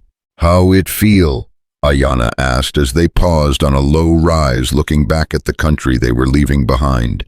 "Like shedding an old skin," Calder replied, surprised by the accuracy of the metaphor. "Like becoming someone new." They had been riding since before dawn, eager to put distance between themselves and the border. Mexican authorities were generally tolerant of American refugees, but Calder knew that tolerance had limits. The fewer questions asked, the better. The landscape south of the Rio Grande wasn't dramatically different from what they'd left behind: the same rolling desert, the same sparse vegetation, the same punishing sun. But somehow it felt different, charged with the electricity of new beginnings. "Where we go first?" Ayanna asked. Calder consulted the hand-drawn map he'd gotten from a trader years earlier. "There's a town called Agua Verde, about 30 miles south of here. Small place, but they have supplies and a cantina where travelers stop. We can rest there, get our bearings, and after we figure out what kind of life we want to build." They rode through the morning in comfortable silence, each lost in their own thoughts. The sun climbed higher, turning the air shimmery with heat waves, but neither complained. They had water, they had each other, and for the first time since this whole ordeal began, they had time. Around midday, they crested a ridge and saw Agua Verde spread out in the valley below, a collection of adobe buildings clustered around a small plaza with a church bell tower rising above the red tile roofs. Smoke drifted from several chimneys, and they could see people moving in the streets. It looked peaceful, welcoming, like a place where two strangers might find refuge. "Looks good," Calder said. "Looks like home," Ayanna agreed, then caught herself. "I mean, it could be home, someday." The word hit Calder with unexpected force. Home. For 5 years, home had meant his ranch, his cattle, his solitary existence carved out of hostile territory.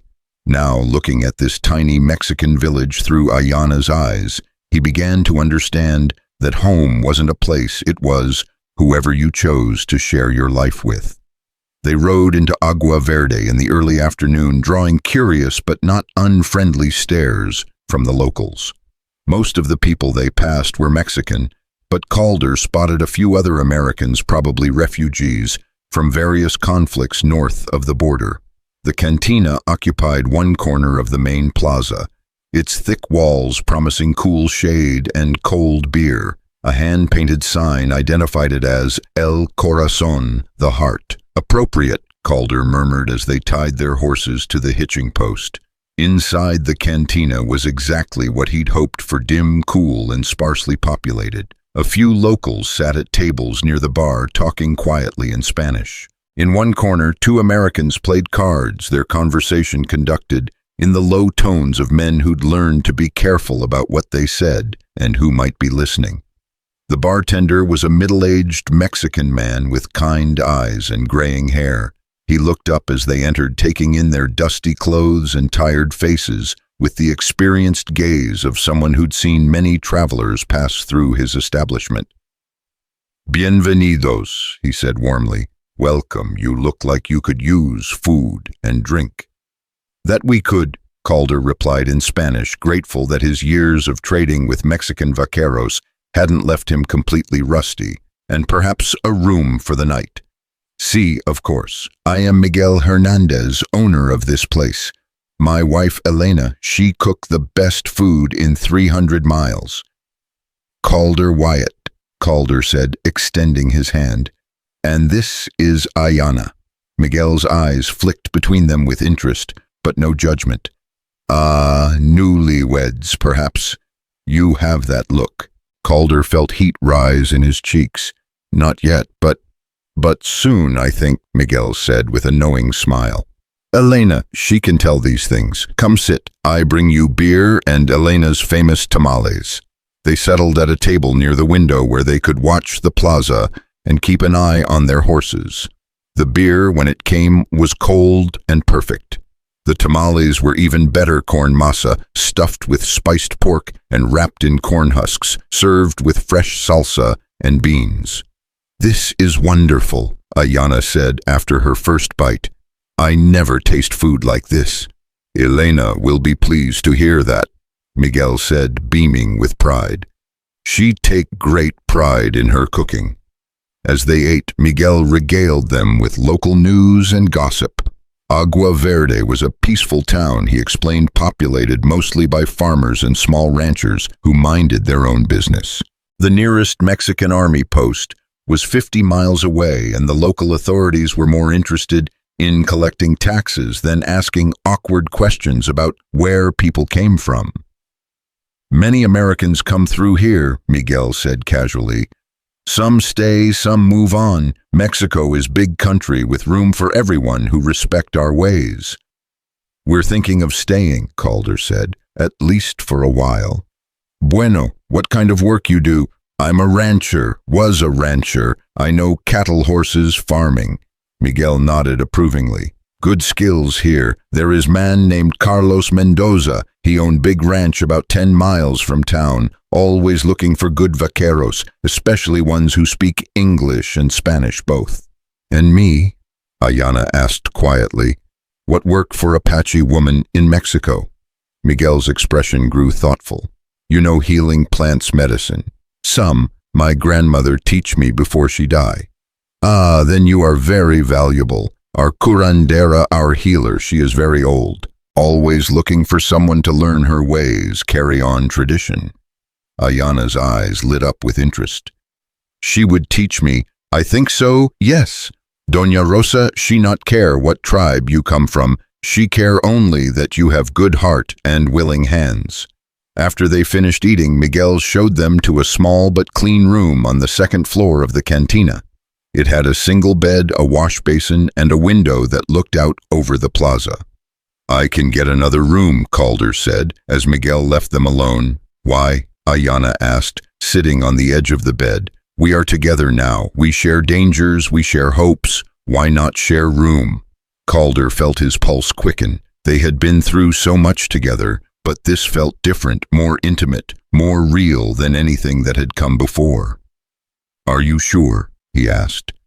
Instead of answering with words, she stood and moved to the wash basin, beginning to clean the dust of travel from her face and hands.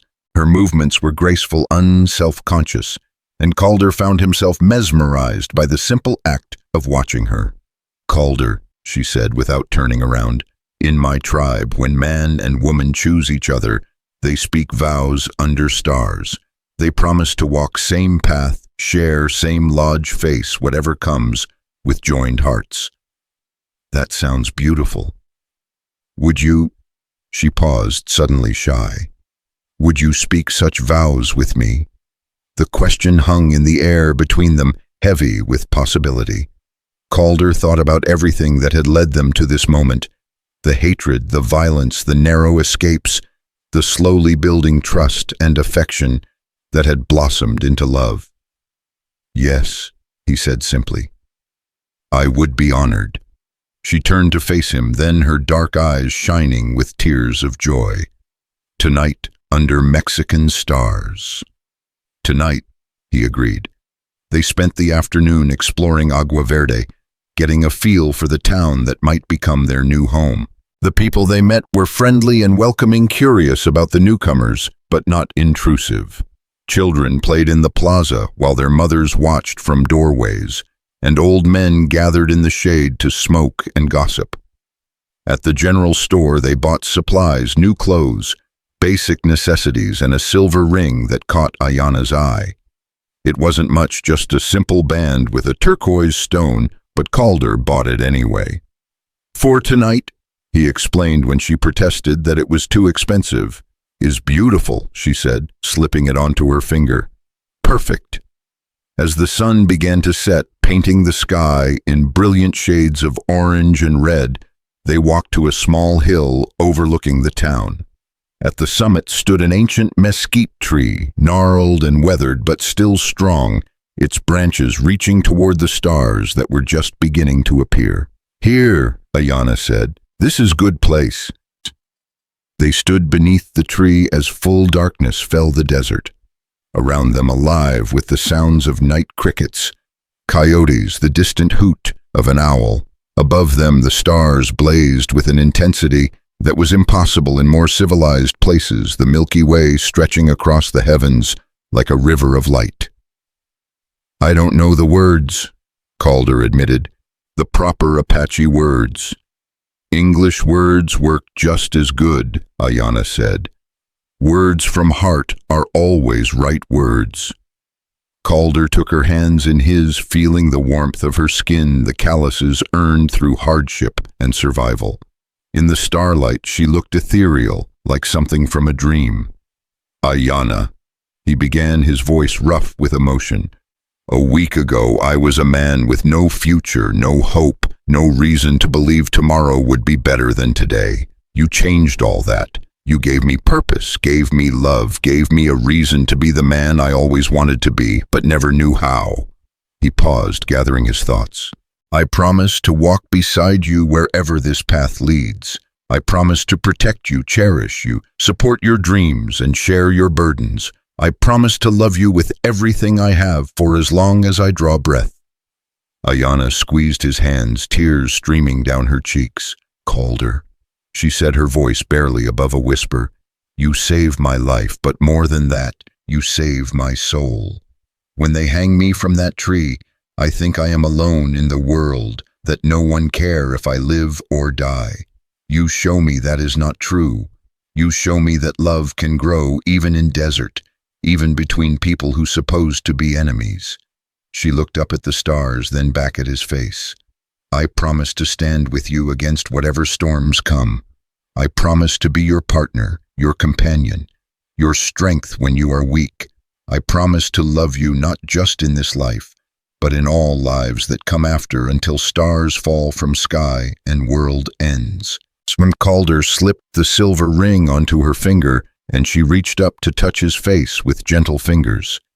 "In eyes of stars and spirits of my ancestors, I take you as husband," she said, "and I take you as wife," Calder replied, "forever and always." They kissed then, long and deep, sealing their vows under the vast canopy of desert stars. When they finally broke apart, both were crying not from sadness but from joy, so pure it was almost overwhelming. They made love that night in their small room above the cantina, tender and passionate and achingly sweet. Afterward, they lay entwined in the darkness, listening to the sounds of the sleeping town below. "What you think happened to us if we never leave New Mexico?" Ayanna asked. "I don't know," Calder said honestly. "Maybe we would have found each other eventually. Maybe not." "I think we would," she said with quiet certainty. "Some things meant to be." "You really believe that?" "I believe in us," she said simply. "That enough." The next morning brought news that would change their lives forever. Miguel appeared at their table during breakfast, his face beaming with excitement. "Señor Calder, Señora Ayanna," he said, formally acknowledging their new married status.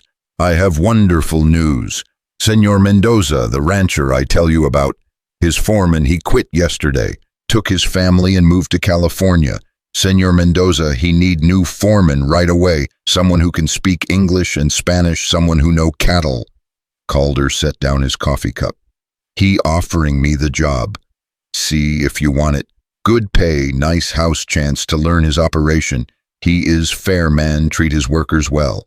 Calder looked at Ayanna, seeing excitement and hope in her eyes. "What about Ayanna?" he asked. "The healer you mentioned." "Ah, yes, Doña Rosa, she very excited to meet your wife. She come to town this afternoon, wants to speak with her." And it seemed almost too good to be true work for him training for Ayanna, a chance to build a real life together in this peaceful valley. But Calder had learned to be suspicious of things that seemed too easy. "What's the catch?" he asked. Miguel looked confused. "Catch? There's always a catch. Good things don't just fall into people's laps." Miguel smiled. "Ah, you think like man who has been hurt by life. But sometimes, amigo, good things happen to good people. Sometimes universe decide to smile instead of frown." That afternoon, they met with Carlos Mendoza, a prosperous rancher in his 50s, with kind eyes and a firm handshake. His English was excellent, and he seemed genuinely pleased to meet them. "Miguel tells me you're a rancher from New Mexico," Mendoza said as they sat in his comfortable office. "Was a rancher," Calder corrected. "Had to leave rather suddenly." Mendoza nodded knowingly. "Politics. Something like that. Mexico is full of men who had to leave their old lives suddenly," Mendoza said diplomatically. "What matters is what kind of man you are now, not what brought you here." They discussed the job managing Mendoza's 1,000 head of cattle, supervising the vaqueros, overseeing day-to-day operations of the ranch. The pay was fair, the responsibilities significant but not overwhelming. "There is house," Mendoza said. "Small but comfortable, big enough for family when children come." Calder felt Ayanna's hand find his under the table, her fingers warm and reassuring. "We'd like to see it," he said. The house was perfect, a small adobe structure with thick walls, red tile roof, and a shaded porch that faced west toward the mountains. Inside were 2 bedrooms, a kitchen, a main room with a fireplace and windows that let in plenty of light. "Is beautiful," Ayanna said, walking through the rooms with obvious delight. "Feel like home already." "The job is yours if you want it," Mendoza said. "When can you start?" "Tomorrow," Calder said, without hesitation. Later that evening, they met Doña Rosa, the elderly curandera, who would become Ayanna's teacher. She was a tiny woman, probably in her 70s, with silver hair and eyes that seemed to see straight through to a person's soul. "You are the Apache girl," she said in accented English, studying Ayanna intently. "Yes, señora. You know healing plants. Some. My grandmother teach me little before she die." Doña Rosa nodded approvingly. "Grandmother's knowledge is best knowledge, sacred knowledge. You willing to learn more? Very willing." "Good, we start tomorrow. I am old, need someone to carry on tradition. Plants not care what color skin you have, they respond to spirit, to intention, to love." And so began their new life in Mexico. Calder threw himself into his work at the Mendoza Ranch, learning new techniques from the experienced vaqueros and earning their respect through hard work and fair treatment. Ayana studied with Doña Rosa, absorbing centuries of healing knowledge and adding it to what her grandmother had taught her. The months passed quickly. Summer gave way to fall, fall to winter. They settled into the rhythm of their new life, growing more comfortable with each other and with their adopted home. In the evenings, they would sit on their porch and watch the sun set behind the mountains, talking about their day, their dreams, their plans for the future. Slowly, the trauma of their escape began to fade, replaced by the simple contentment of daily life shared with someone you loved. "You ever miss it?" Ayana asked one evening as they watched a spectacular sunset paint the sky in shades of gold and crimson. "Your old ranch?" Calder considered the question seriously. "Sometimes I miss the land," he said finally. "The feeling of building something with your own hands. But I don't miss the loneliness. I don't miss the fear, the constant watching over your shoulder."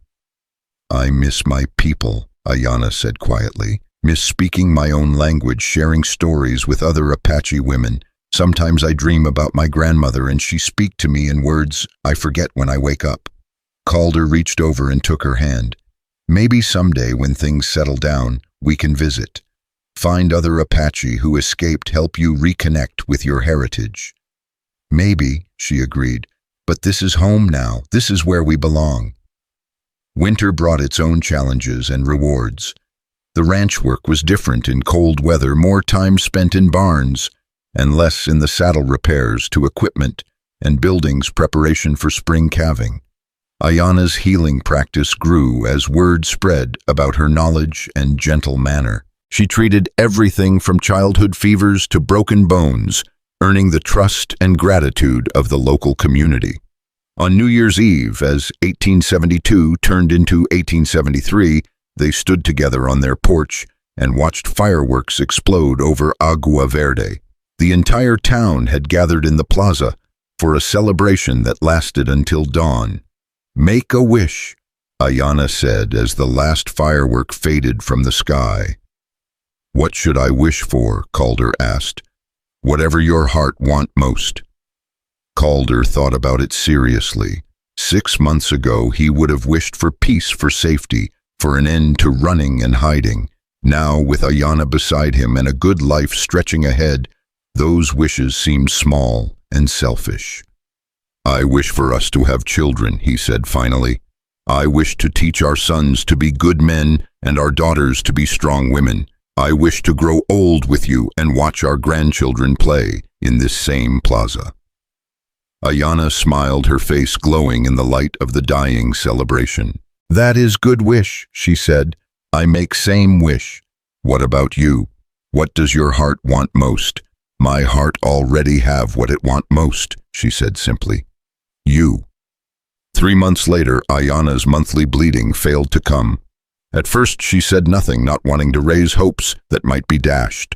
But when a second month passed and then a third, she could no longer hide her growing certainty. "Calder," she said one morning as they shared breakfast on their porch, "I have something to tell you." He looked up from his coffee, noting the strange mixture of excitement and nervousness in her voice. "What is it?" "I am with child." The words hit him like a physical blow. For a moment he couldn't speak, couldn't breathe, couldn't do anything but stare at her glowing face. "You're sure?" he finally managed. "Doña Rosa confirmed it yesterday. Baby come in late fall, she think." Calder and down his coffee cup with shaking hands and moved to kneel beside her chair. He placed his palm gently on her still flat stomach, trying to comprehend the miracle growing inside her. "Our baby," he whispered. "Our baby." She confirmed, covering his hand with hers. They held each other, then laughing and crying at the same time, overwhelmed by the magnitude of what was happening. They were going to be parents. They were going to bring a new life into the world. A child who would represent the union of two cultures, two peoples who were supposed to be enemies. "What if people don't accept our child?" Ayana asked later, voicing the fear that neither had wanted to acknowledge. "What if they see only mixed blood, not person?" "Then we raise them to be proud of who they are," Calder said firmly. "Apache and Anglo-Mexican and American. We teach them that love is stronger than hate, that people are more than the color of their skin or the place they were born. And if world is cruel to them, then we teach them to be strong enough to change the world. The pregnancy progressed smoothly.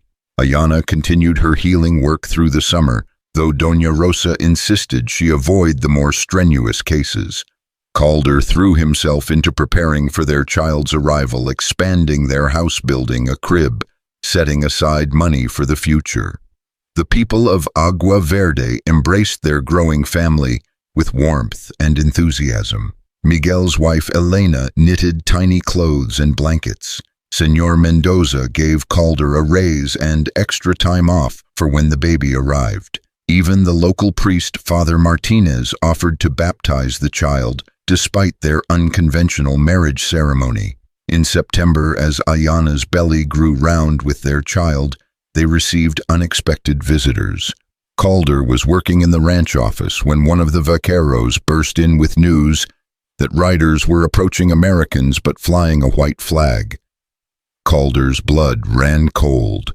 Despite the presidential pardon, despite the distance they'd traveled, part of him had always feared this moment. He grabbed his rifle and rode hard toward their house, praying he wouldn't find soldiers threatening his pregnant wife.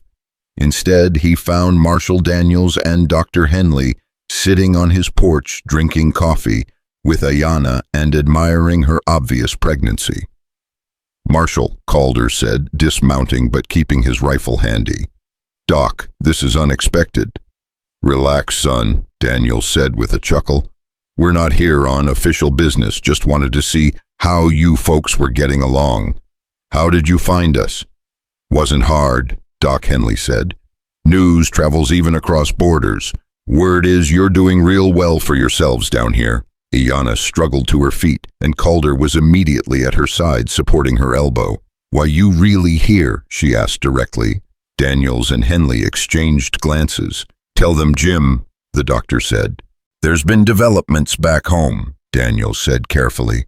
"Good developments mostly. Jacob Hartwell was convicted of war crimes and hanged. Murphy was court-martialed and sentenced to 20 years hard labor. Most of the others involved got lesser sentences, but the message was clear: that kind of behavior won't be tolerated anymore." "Good," Calder said grimly. "They had it coming." "There's more," Daniels continued. "The territorial government has established a new peace commission trying to work out lasting agreements with the Apache tribes. They want people who understand both sides, people who can bridge the gap between cultures." Calder felt his stomach tighten. "You're here to recruit us." "Not recruit," Doc Henley said quickly. "Ask. There's no pressure, no obligation. But your story has become something of a legend back home. People talk about the rancher and the Apache girl who proved that love could overcome hatred. Some folks think you might be just what's needed to help heal the wounds." Ayana placed a protective hand on her belly. "We have new life to think about now. Baby come first." "Of course," Daniels said. "We're not talking about anything immediate, but maybe someday when you're ready, you might consider coming back. Not to stay necessarily, but to help. There's a lot of people on both sides who could learn from what you've accomplished."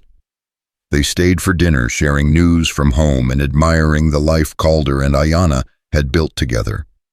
As the evening wound down, Doc Henley pulled Calder aside.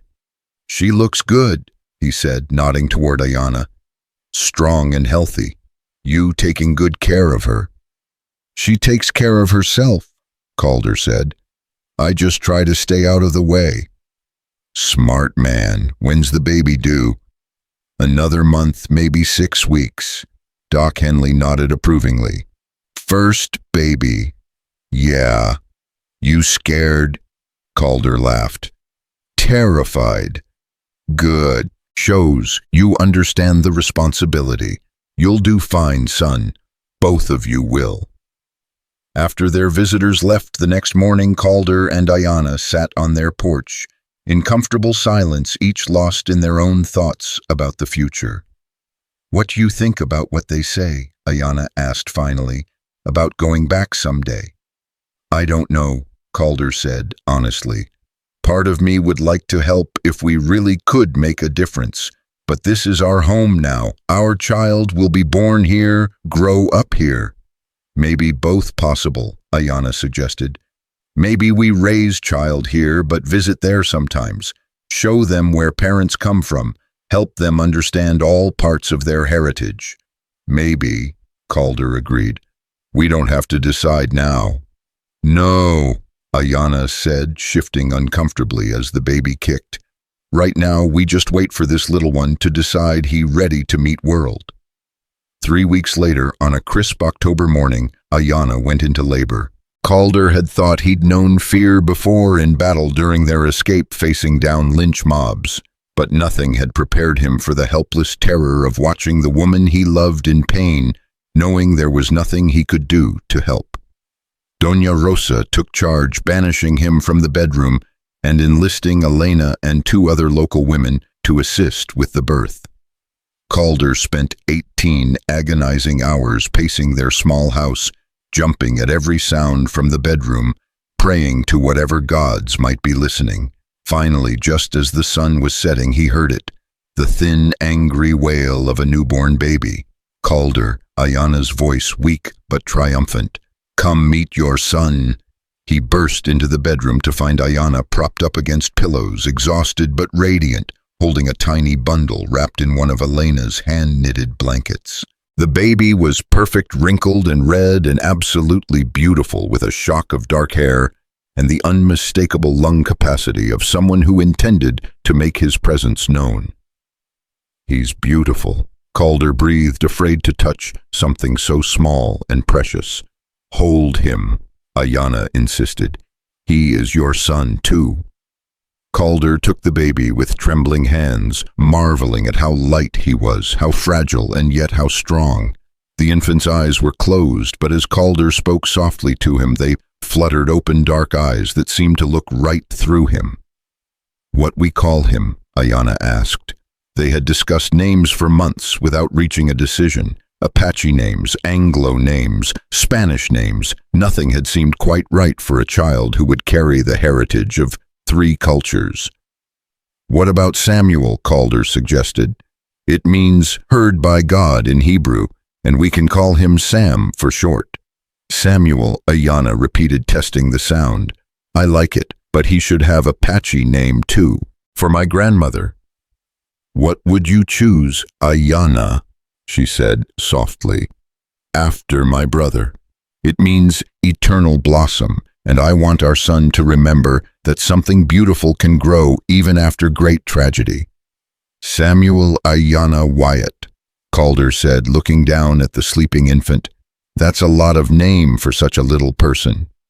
He grow into it, Ayana said confidently. As the weeks passed, they settled into the rhythm of new parenthood. Samuel proved to be a good baby, alert and curious when awake, peaceful when sleeping, growing stronger every day. The entire community seemed to adopt him as their own, with a steady stream of visitors bringing gifts and advice. Calder found himself changed by fatherhood in ways he hadn't expected. The fierce protectiveness he felt toward his son was almost overwhelming at times, but it was tempered by a profound sense of hope.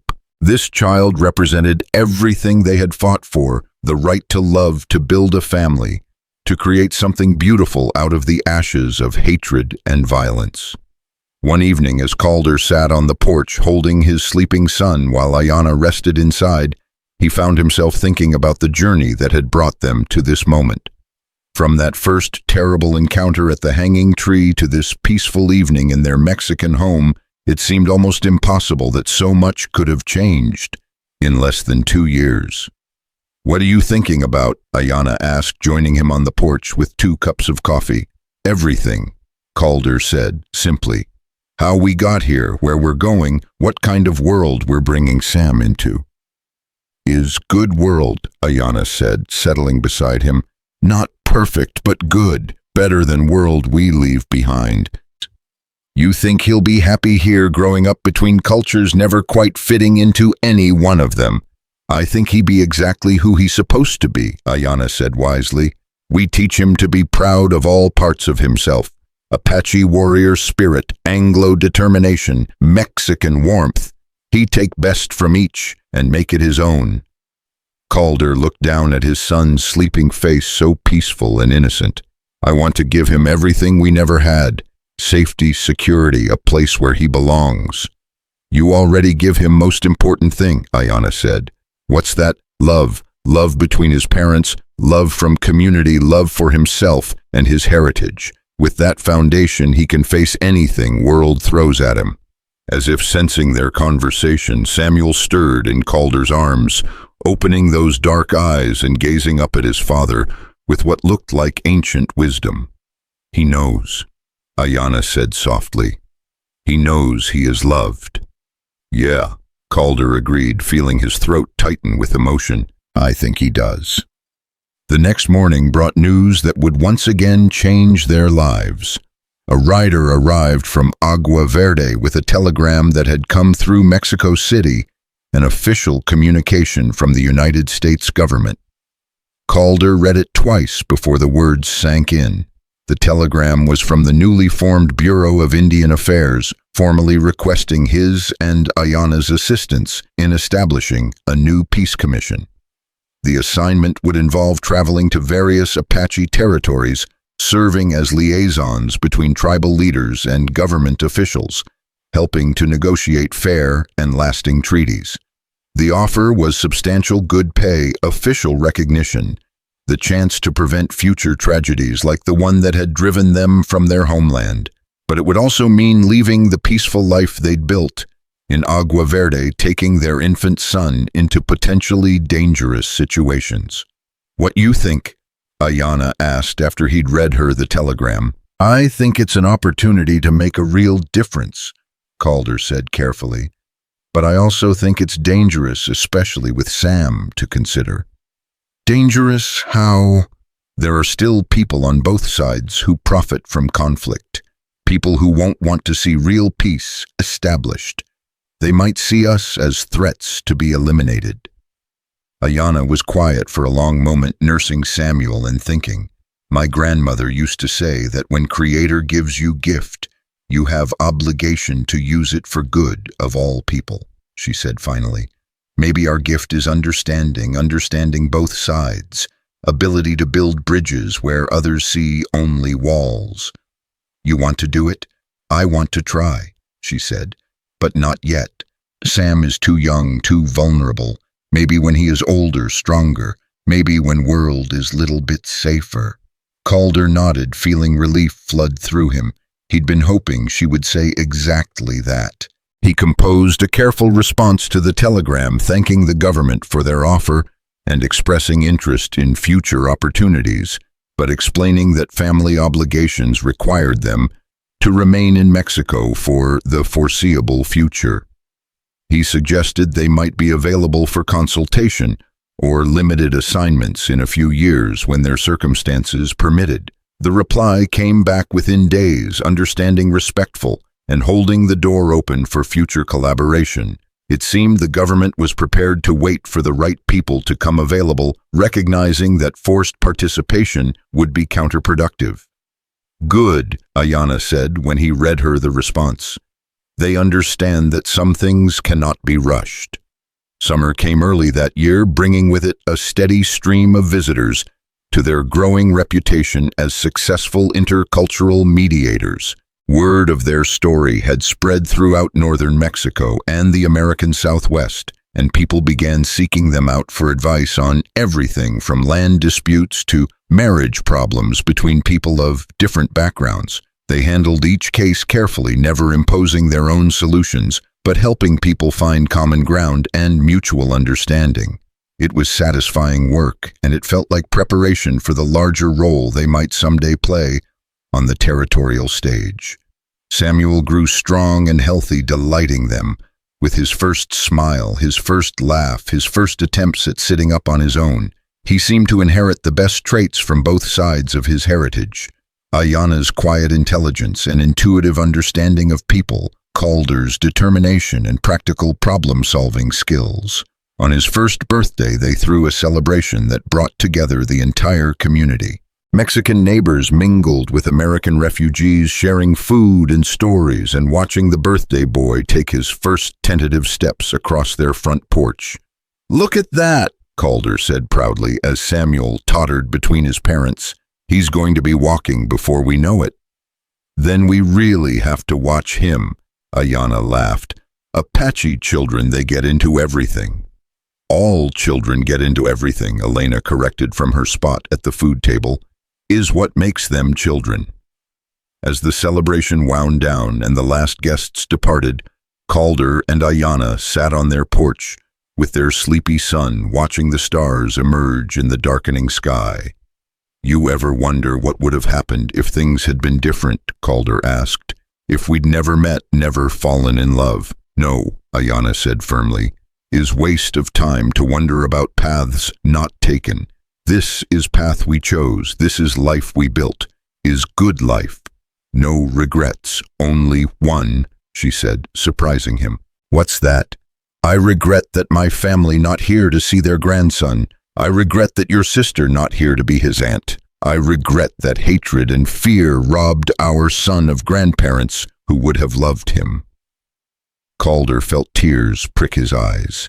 He'd been thinking the same thing lately, especially as he watched Samuel develop his own personality, and wondered what his parents or Ayanna's grandmother would have thought of their great-grandson.